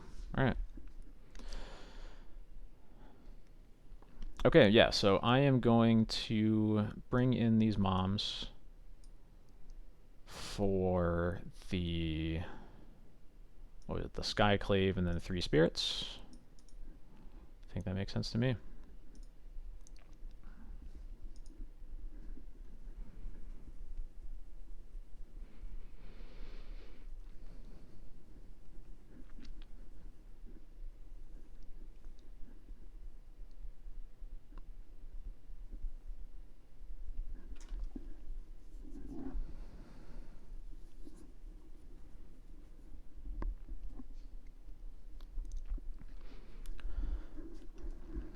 Going to be mulliganing pretty aggressively here.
Can't keep this against oops.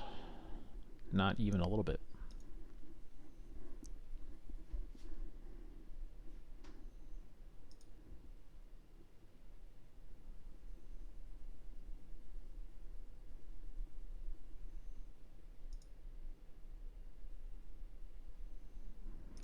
They keep 7, which is very scary.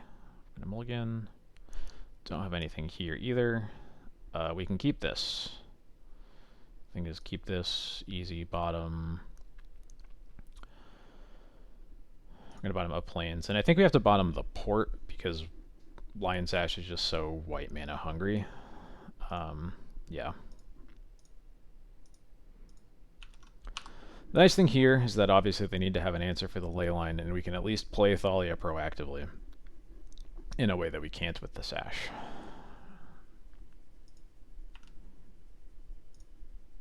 Or can we do it with the Sash? There's Mom protecting it coming into play right away.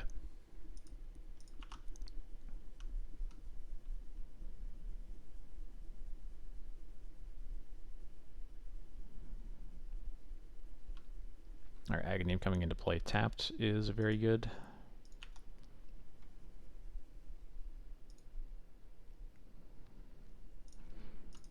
Yeah, alright. Mom's protecting Lion Sash. This is huge.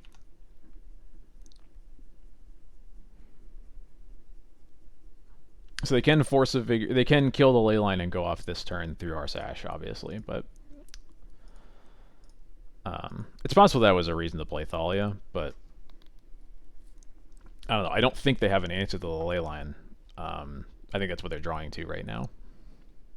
Because it's hard to imagine a 7-card hand that doesn't kill us with 2 lands in play.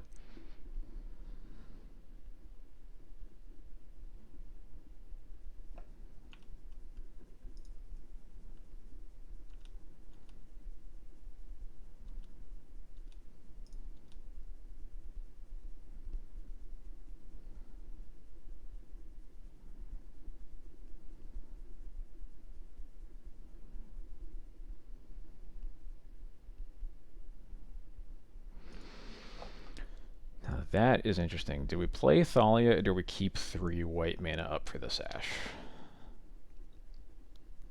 I'm leaning towards the Thalia. I don't...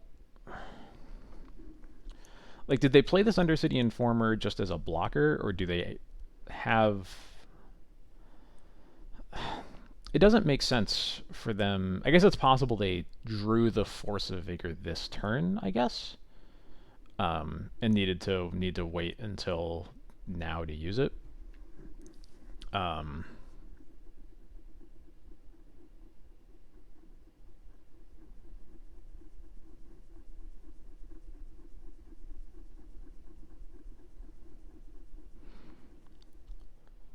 But I think playing Thalia is better here.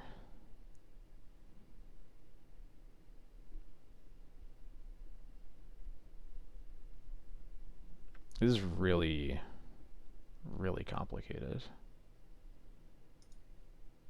But I think playing Thalia here is better.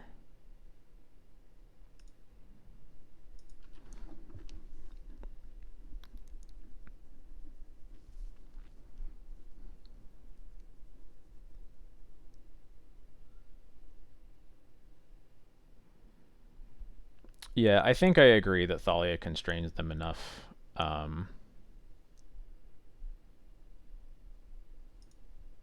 Yeah.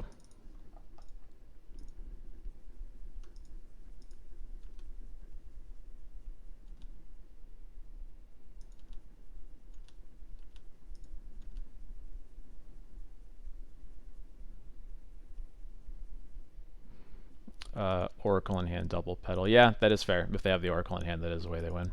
Didn't even consider that. Alright, they cast a pedal. Now we have to get through the Undercity Informer somehow.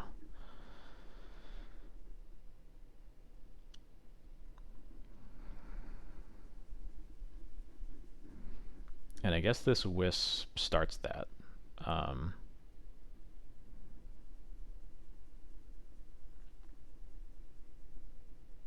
Because, again, if they... Do we need to do this? Maybe casting the Wisp just gives them an opening that there's no reason to give them. Because they just can't... They can't really beat this board, but we do need to kill them eventually.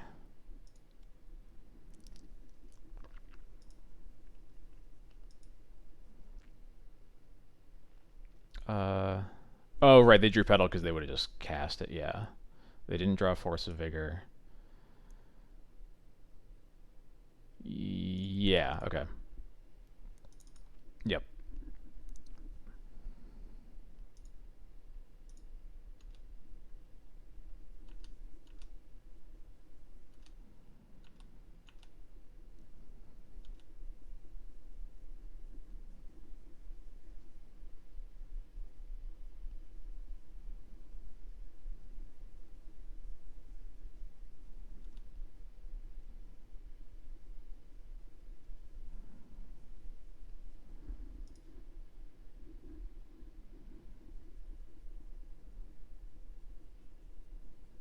Yeah, we didn't blink it because Wisp just kills their lands, and their mana is extremely valuable under this Thalia.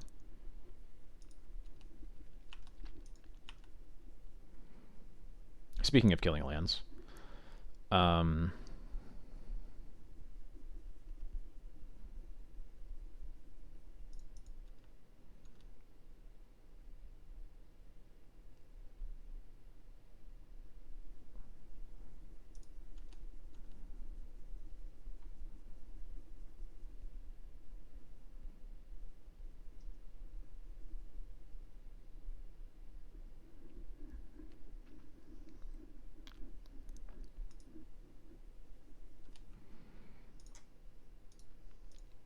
goodbye to this one. Now they basically have no mana in play, so I think this Thalia is close enough to rest in peace at this point.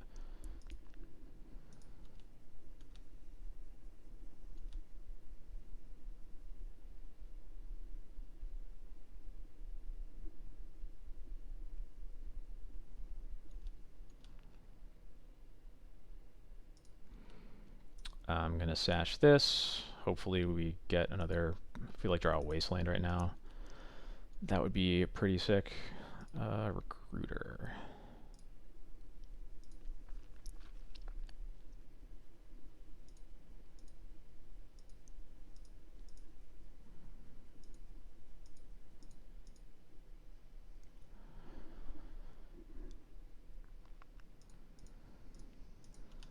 So we're going to at least attack, and then...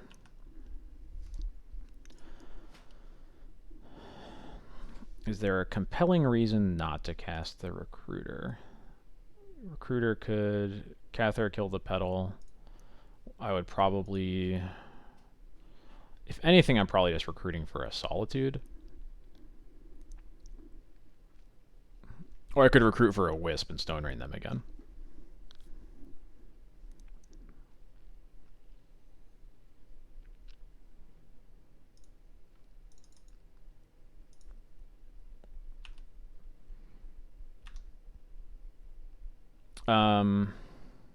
Although I could, if I could, Containment Priest is basically a hard lock, right? Do they even have a way to kill a Containment Priest? I don't know what Oops sideboards look like other than the Force of Vigors. Containment Priest might just be a hard lock.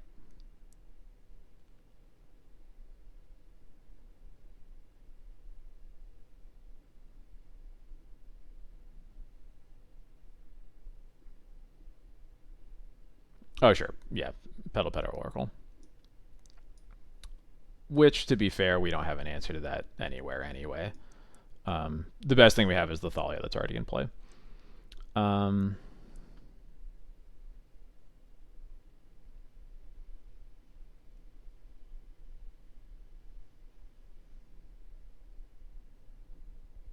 Yeah, I think I'm just going to get Priest as another layer of interaction.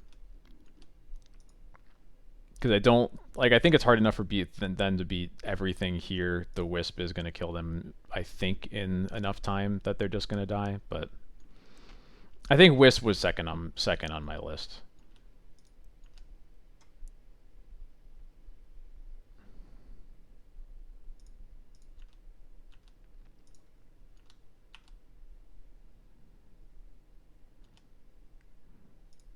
We can safely put Yorion into our hand here.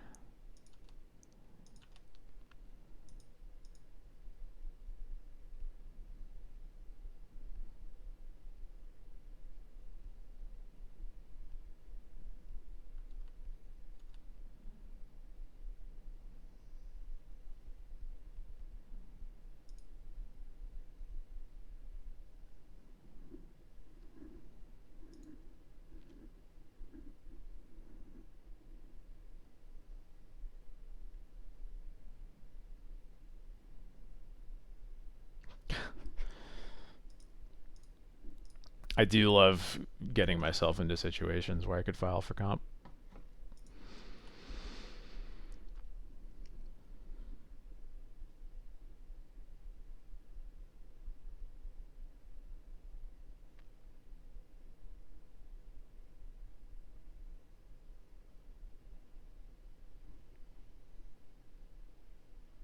Yeah.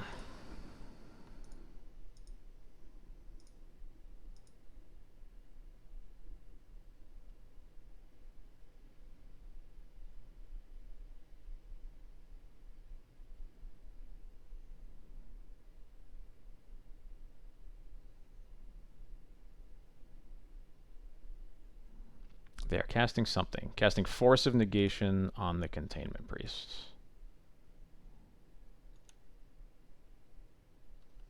Okay, so the game's over. Cool.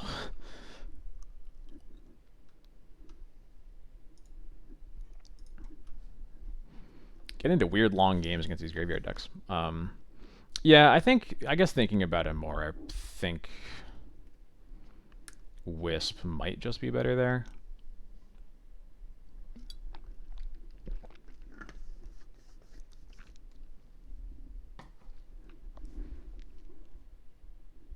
Like, Containment Priest is another level of interaction, but they're not really beating our board anyway, so we might as well just kill them.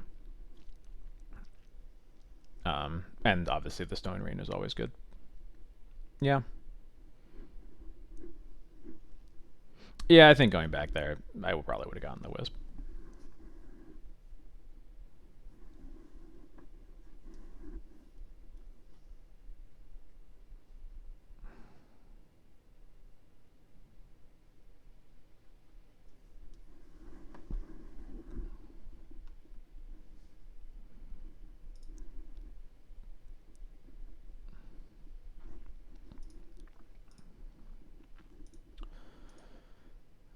This is a no white source, one lander, so we're gonna mulligan. Sounds good. I think we'll bottom the...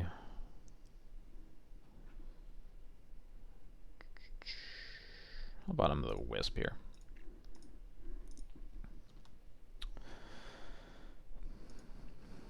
Yeah, more that I think about it, yeah, I agree that Priest was just not necessary. Much better things to get.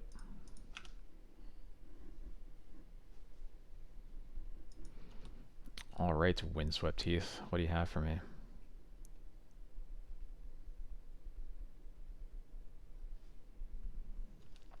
This is depths, and they are about to play a. Okay, I was assuming there was gonna be a Sylvan Library, but they're just putting their Safekeeper right here. Interesting. Is them getting the Safekeeper, playing the Safekeeper this aggro a good enough reason to get Jite, or are we assuming?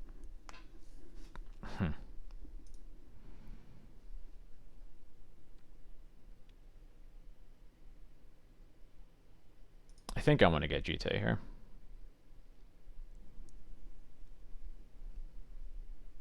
Especially with the second Stoneforge. We have Skyclave to answer like an actual threat. Yeah, let's get Jite.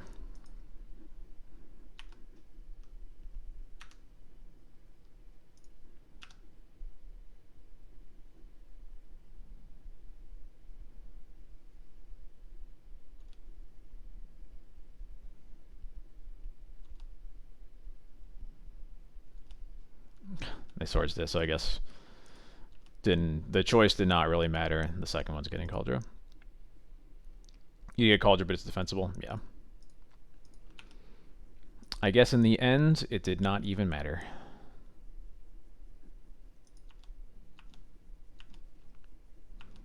Yeah, I really enjoy when people just aggressively use their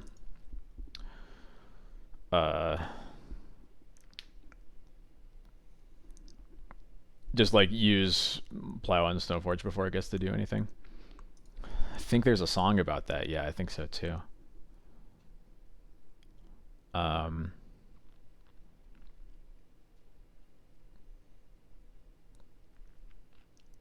Yeah, so this Stoneforge will get Cauldron.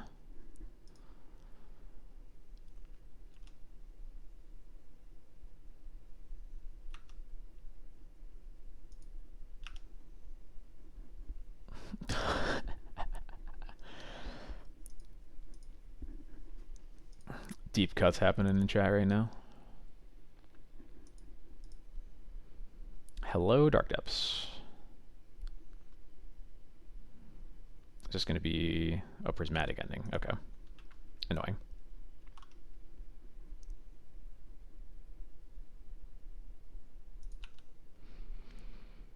In that case,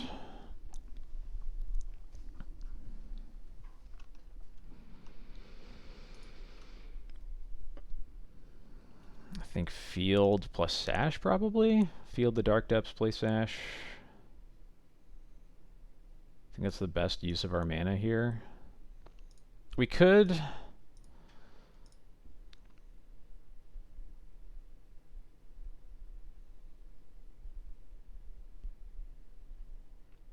Oh, that's a good point.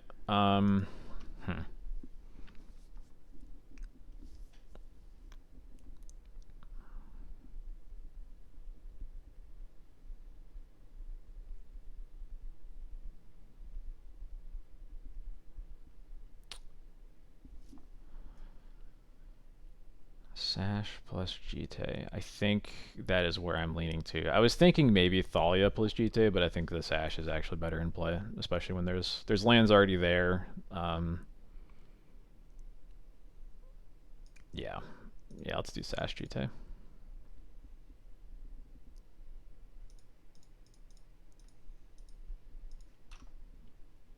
Oh, yeah.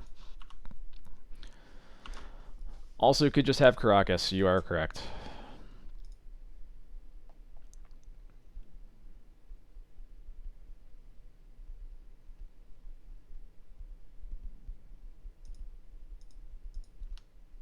Interesting.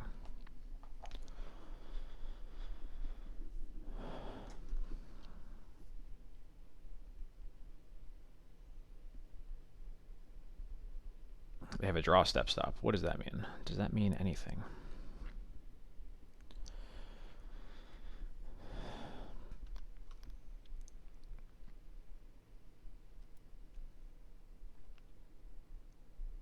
Yeah, we're just equip and attacking.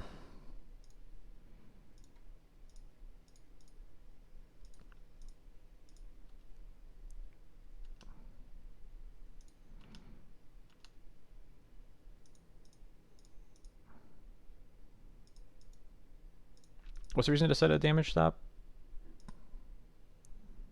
Oh, sure, just in case. Just in case they use Ganjo. Yeah.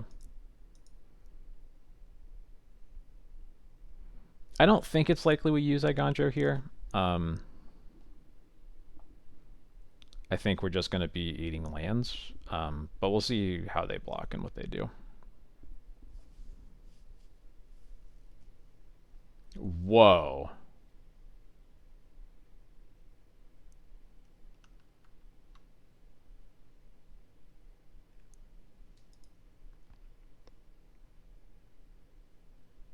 Okay. Alright, there's sanity in this world. We're just going to get counters.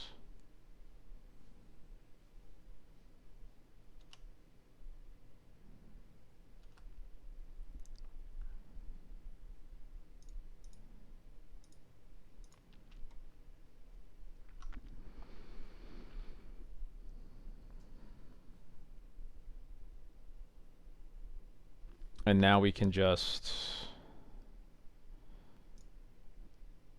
make them save Safekeeper. See what they do.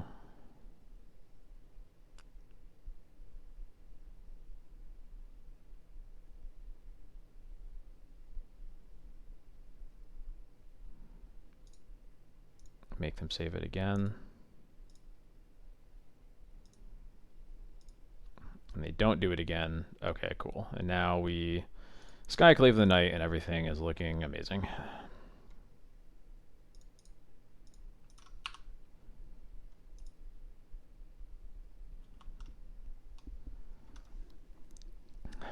Yeah, that doppel block almost unlocked me. I was like amazed that they were just gonna let their Safekeeper die to combat damage. Yeah, I think that turn pretty much turned out exactly. Yeah, I think it was like basically perfect. Cannot imagine that going better.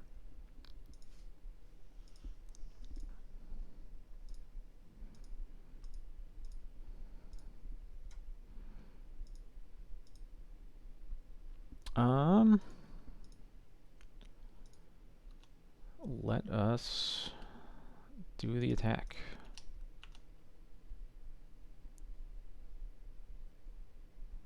It's gonna be. This is an endurance. Okay, that's fine because we have the Aganjo for it. If they shuffle their graveyard in, I'm gonna get rid of the Safekeeper for sure. And then I think about the Dark Depths, but they have multiples, so I don't think that's super valuable. Although I guess I'm not going to be... I'm kind of set on using this Iganjo, so I'm probably not going to use this white mana anyway. Grow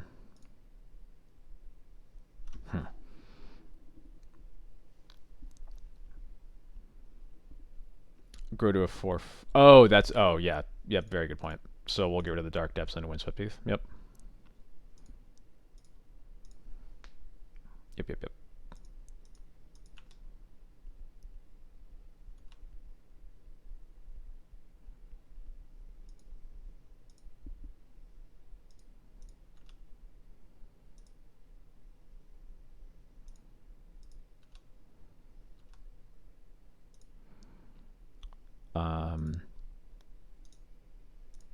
Kill the Dryad Arbor.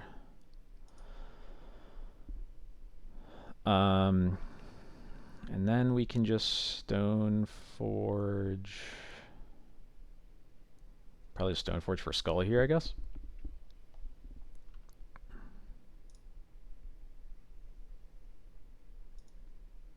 Oh, you want to port the... Oh, I didn't even... I guess I totally did not clock that the Dryad Arbor just means they're down to the 1 green source. Yeah, I agree.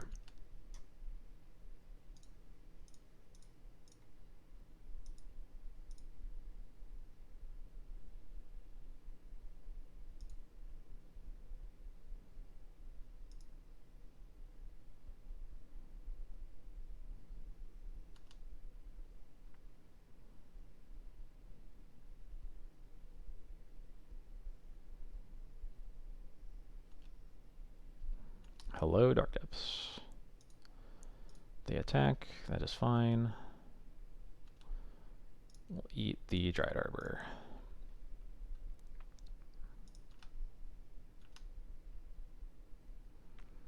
We draw a land.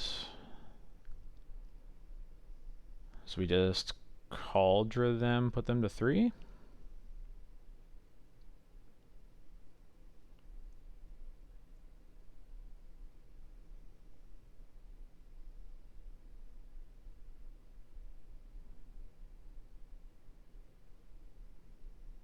There's a couple, I guess there's a couple options. We're probably just going to hardcast Cauldra. We can put him to 3, we can put him to 8, hold one of them back as a blocker. I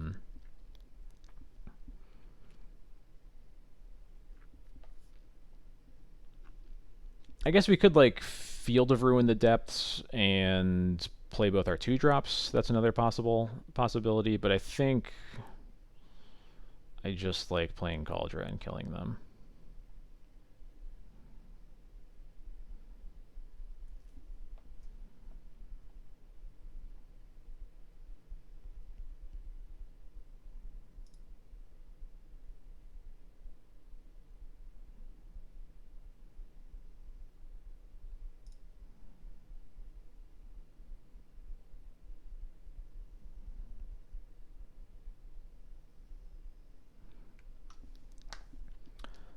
If they just play Stage on their turn, they can make it Merit Lage, but they have to...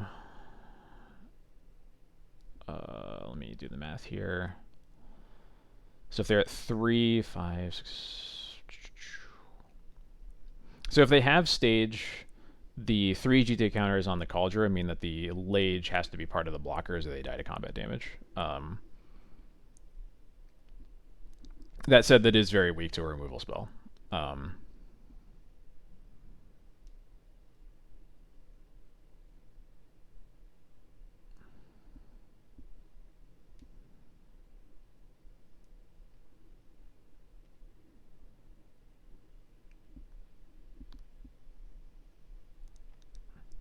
Yeah, GTA and Cauldra I think is it's like one more damage than we need. If they like they can if they double block with just these, then they die.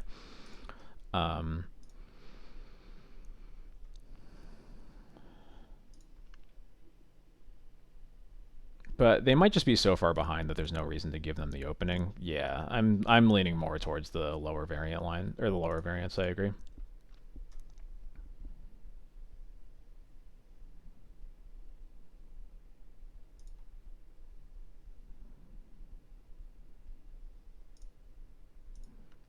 They do not have a second forest. So that's good to know.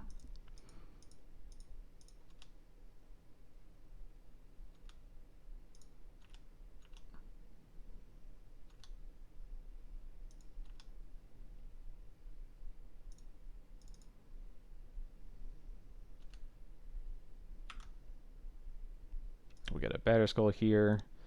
And actually, I think I don't need to play the Thalia. I think porting the forest is better than playing Thalia, and we still have the white mana up to eat the depths if we need to for any reason.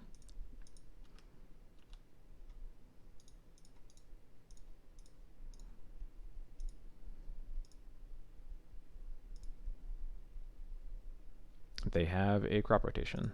Okay, let's see what happens. All right, Yavimaya, sure.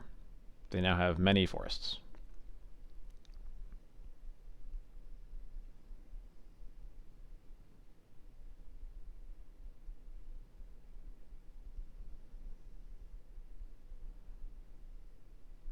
Green Sun for 1, so they can get a Reclaimer.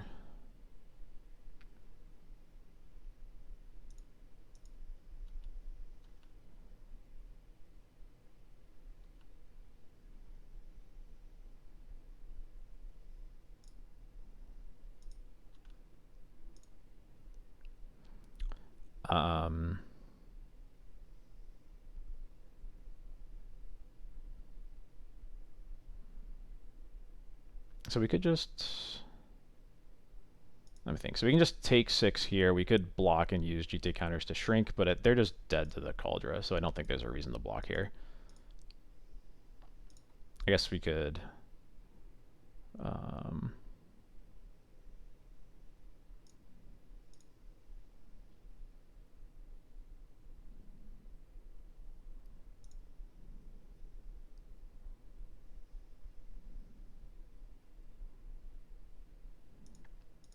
Yeah, I think I'm on. Yeah, I'm just gonna not block anything.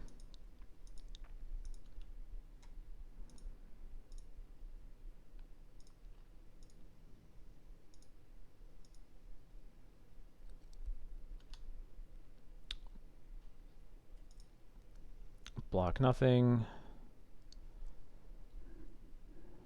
They are casting a spell. They are not casting a spell. All right, we're gonna eat the depths.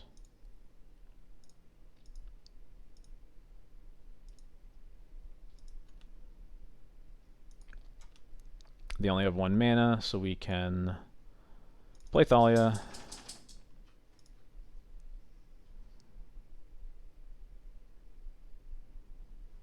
They swords the Sash. And then we just let that resolve, put in Kaldra, equip Jite, and they're dead. Yeah, cool.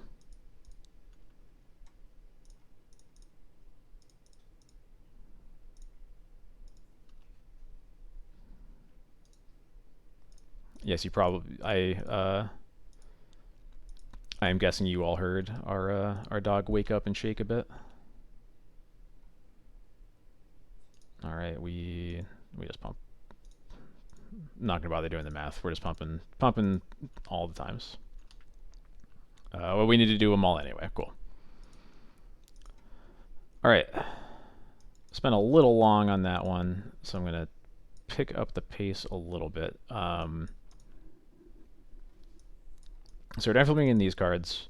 Jason, while you're here, how do you feel about Rest in Peace and or Surgical against them? More so Rest in Peace I'm referring to here. Do you think this is a card worth bringing in? I've been thinking about it more lately because I don't usually, but like I've realized more and more that like the only reason that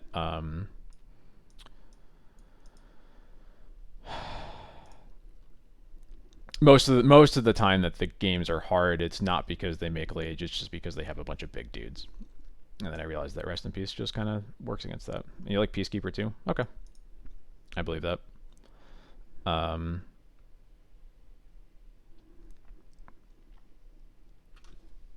Yeah, Ramanov for sure is definitely a problem sometimes.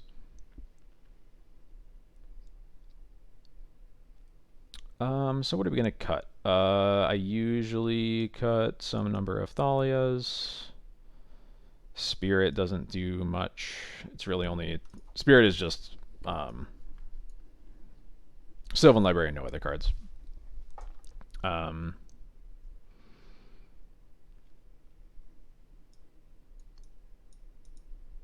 Oh, and Minsk. Yeah, forgot about Minsk. Do we just board out those 6? Is it that easy? I think I like Spirit more than Thalia. Like most of the other cards. I guess like Spirit might be better than Commando, since Spirit works against Minsk and Commando doesn't.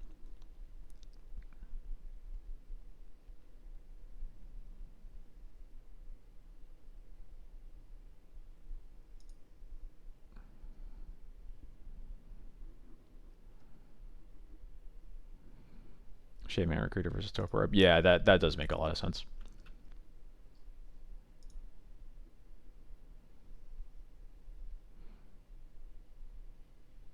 Okay, yeah, that is a fair point.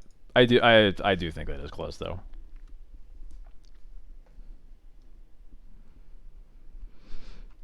This hand is great, and our opponent is mulling to 6.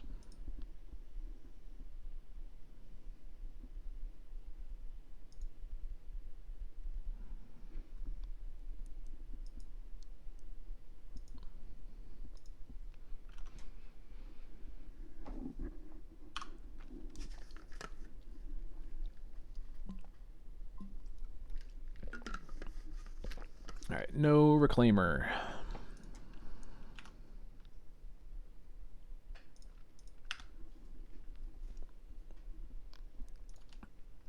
Yeah, very true on both of those fronts. BB, thank you very much for the follow. Heath State. Okay.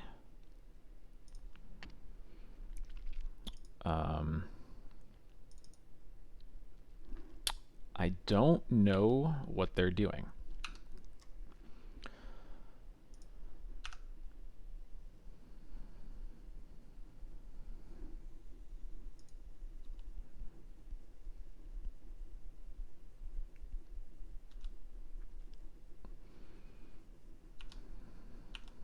Okay, okay.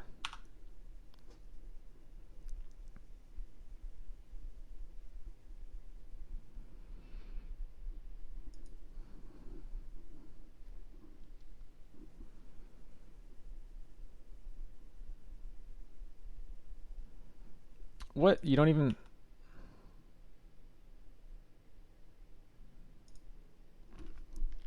Okay. I'm going to cast this recruiter. They can't like crop rotation kill us, right? Because they... Yeah, because they don't have...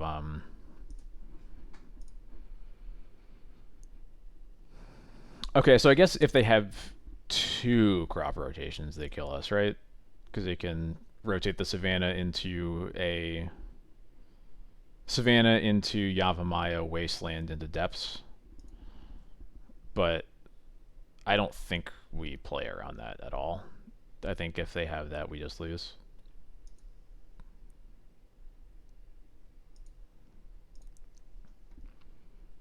And probably recruit for a Stoneforge here, maybe? That's what I'm thinking. Could get Solitude to kind of split the difference and be safe against that.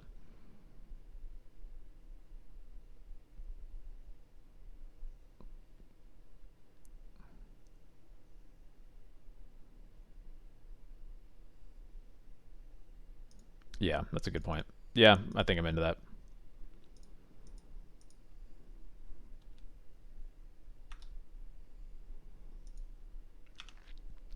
I actually don't hate passing there either, but I think I would rather do something. Copy planes.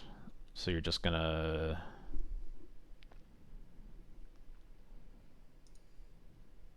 That's true, I didn't think about tower. Yeah. Okay.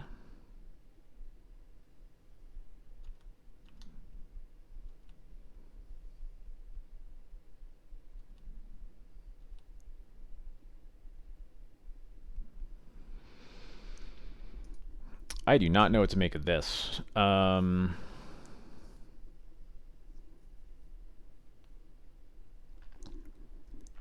Do we just start by skyclaving the Safekeeper? Yeah.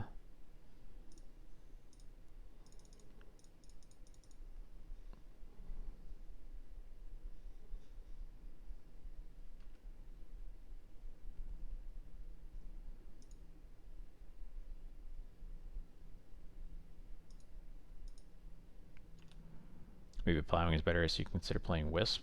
Maybe. I could see that. Wait, what? They just...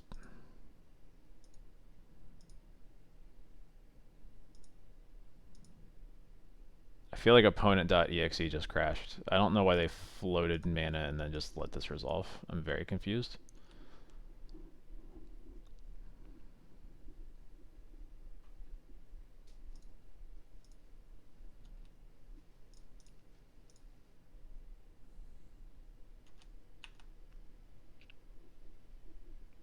I got nothing. Okay, sure. And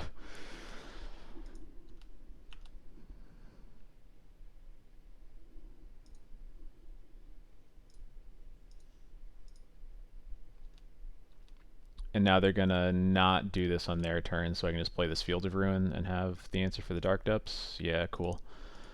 I thought about plow. I was kind of feeling okay if they like use their plow on that. Maybe not because we want something in play for the Wisp. So maybe I actually take that back, but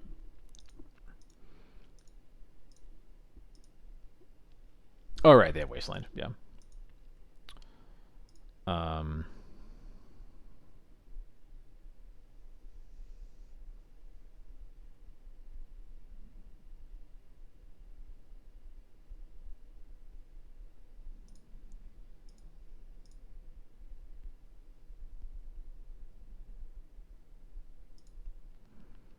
Playing that Field of Ruin might have actually been a mistake. Let me think. So, what do we do here?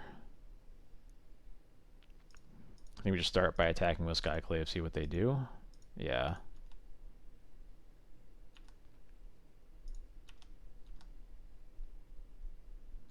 No blocks. Okay.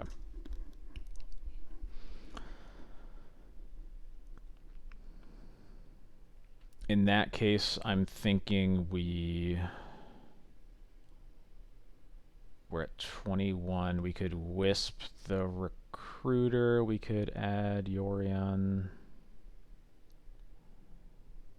I think I kind of like wisping recruiter because then we just have the blocker in play. Just gives us more options to like.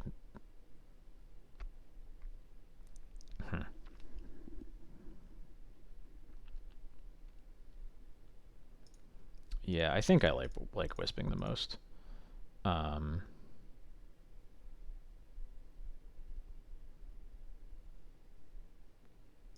let's use the Field of Ruin. Doesn't really matter.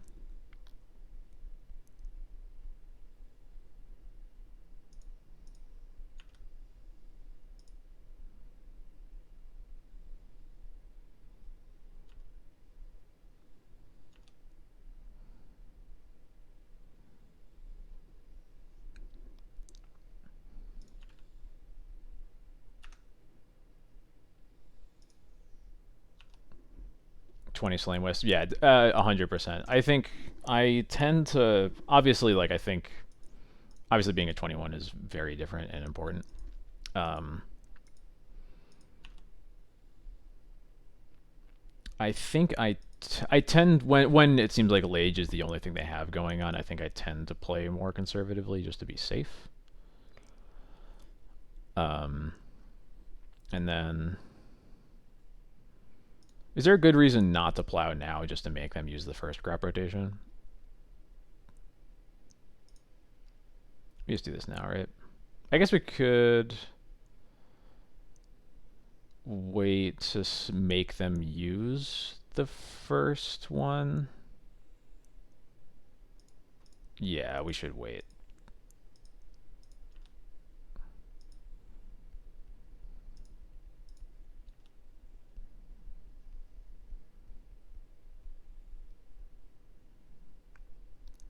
Flagstones.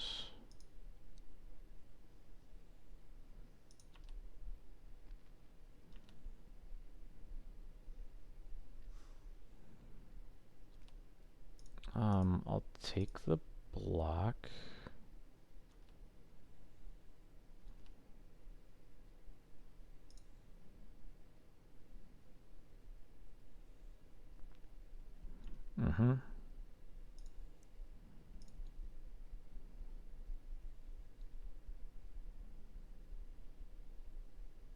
Applied before damage. Okay, that's fair.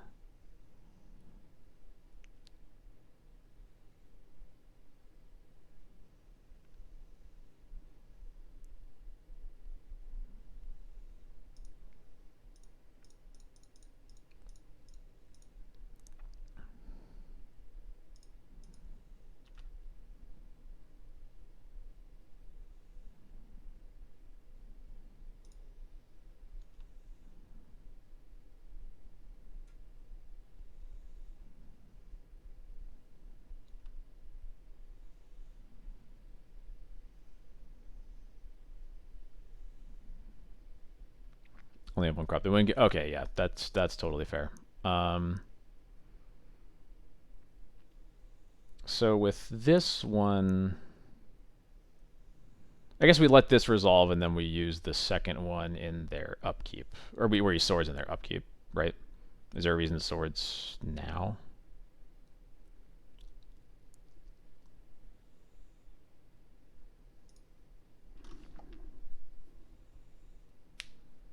Don't want. Oh, sure. Don't want to protect on their turn. Yeah, very fair.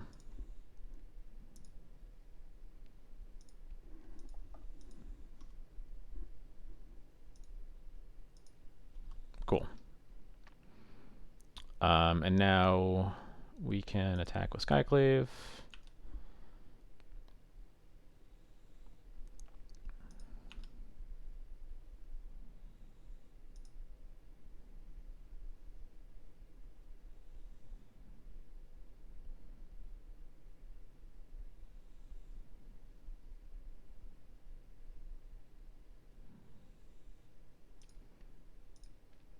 That's a bummer. Thankfully, you have the Solitude, but I would really prefer them to get no lands off of that. Yeah, I feel like they must have been able to maneuver this game better than they did, and I'm not entirely sure what happened. I would really like to stop drawing lands, though.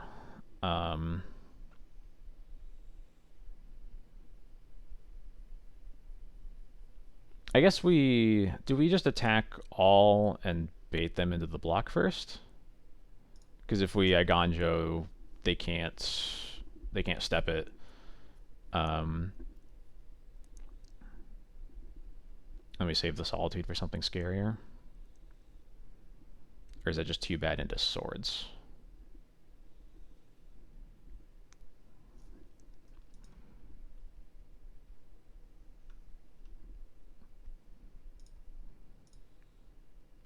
Yeah, I like that.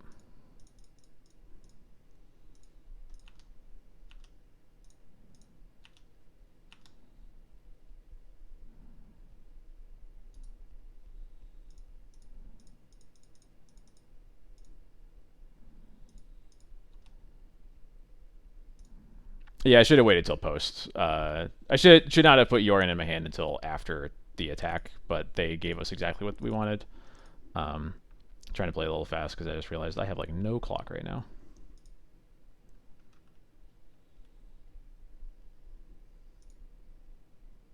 It's a Minsk. Uh-oh. Alright, what do they do with this? I assume they're just going to make it big. They sack it. I think we just got to let that go. Assume they're going to kill the Wisp. They kill the Recruiter. Okay. I guess that makes more sense.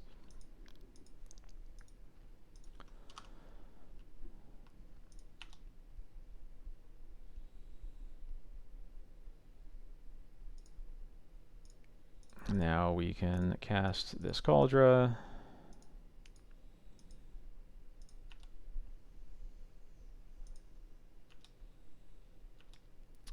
I'll attack Wisp and Skyclave at Minsk to play around a removal spell. Attack them with Cauldra.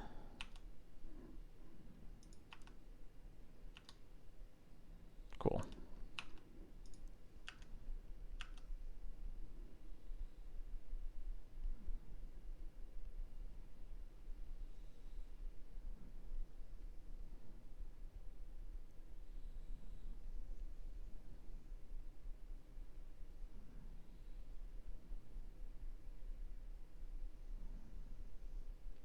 Sure.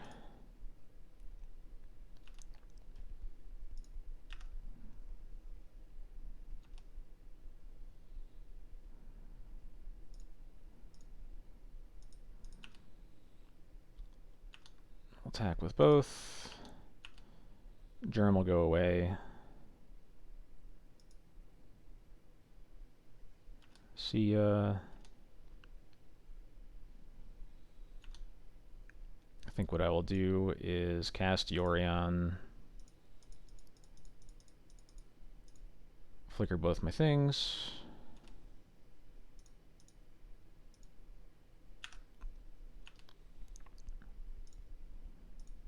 Get rid of the illusion.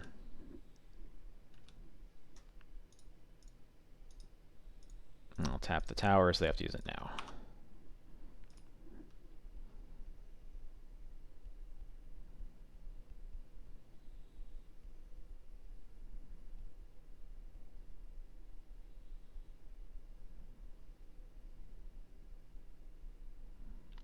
Yeah, I guess Cage cuts them off of some good top decks, so maybe. Obviously, at this point, we're just doing whatever kills them the fastest since we're so low on clock, but...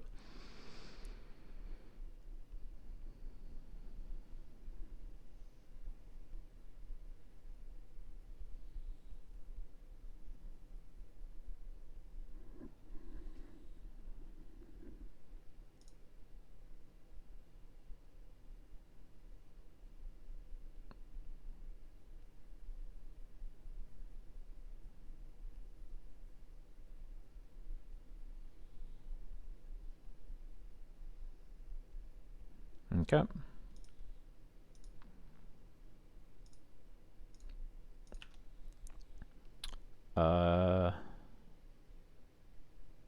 So I think I'm going to attack with both.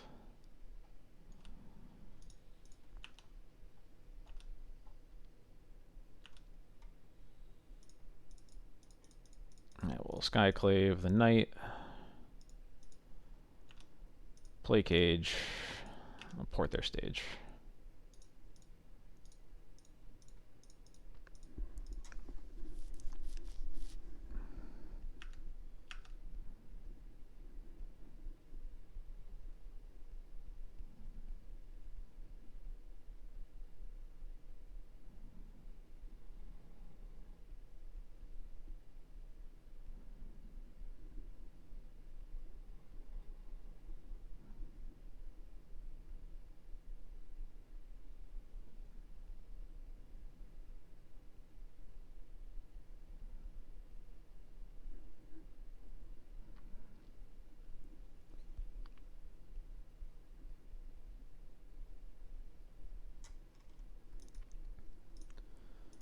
Feeling pretty secure. Mostly just need them to not stall long enough that the clock matters.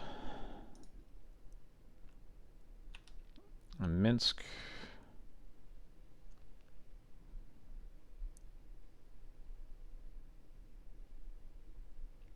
Yeah, they can. You can kill Wisp here. That's fine.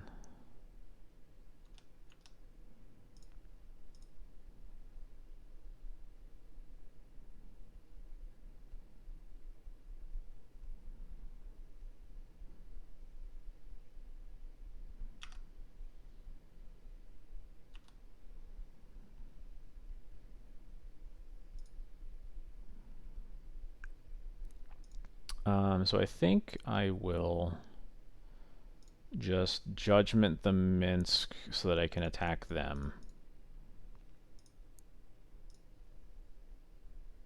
Play Spirit. And then I'll port the stage again.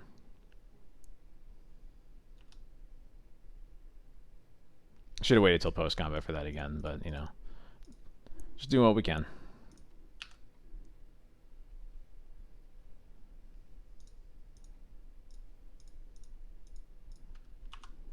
Now we can F6 at least.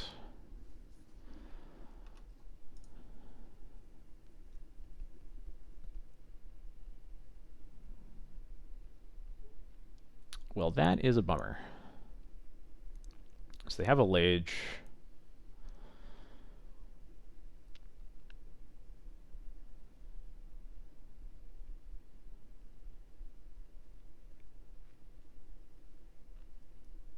Can we please just draw Caracas? That would make everything so easy.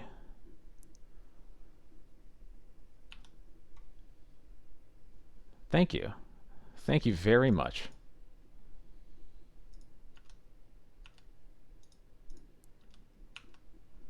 You just gotta ask nicely.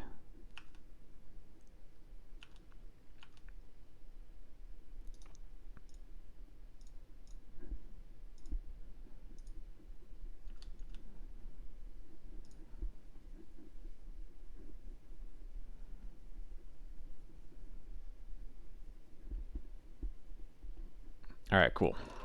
All right, got a little quiet there since, you know, that was looking a little dicey on the clock, but, you know, we got a solid 4-1. That was, I feel like that was a really good set of games showing off what 2 sashes lets you do.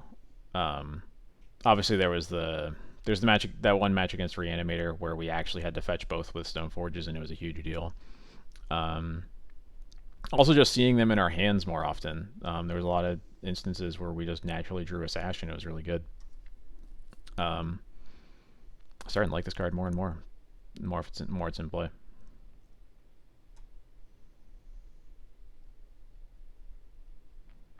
Port there, Savannah, so you know. Oh yeah, that's a good point. Yeah, I think I was playing scared to remove it the whole time when I probably had more tools against it than I should have. I should have realized that I had more to do than just like attack 2 creatures into the Planeswalker to to play around it. When clock is a concern, I think if clock isn't a concern, you can just send with both, and everything will usually be okay. But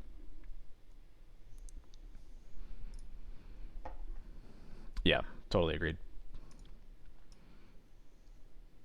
All right, well, cool. Got another 4-1. Like I said, Lion Sash is just looking real good. I really like this card so far. Um,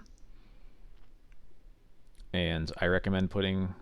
I mean, everybody has one in their deck. I think two is looking pretty good though. It is getting pretty late, so I think we're gonna call the stream here. Thank you again, everybody, for stopping by. Hope you enjoyed the matches, and we will catch you next week, same time, Thursdays at 8 p.m. Eastern. Thank you very much.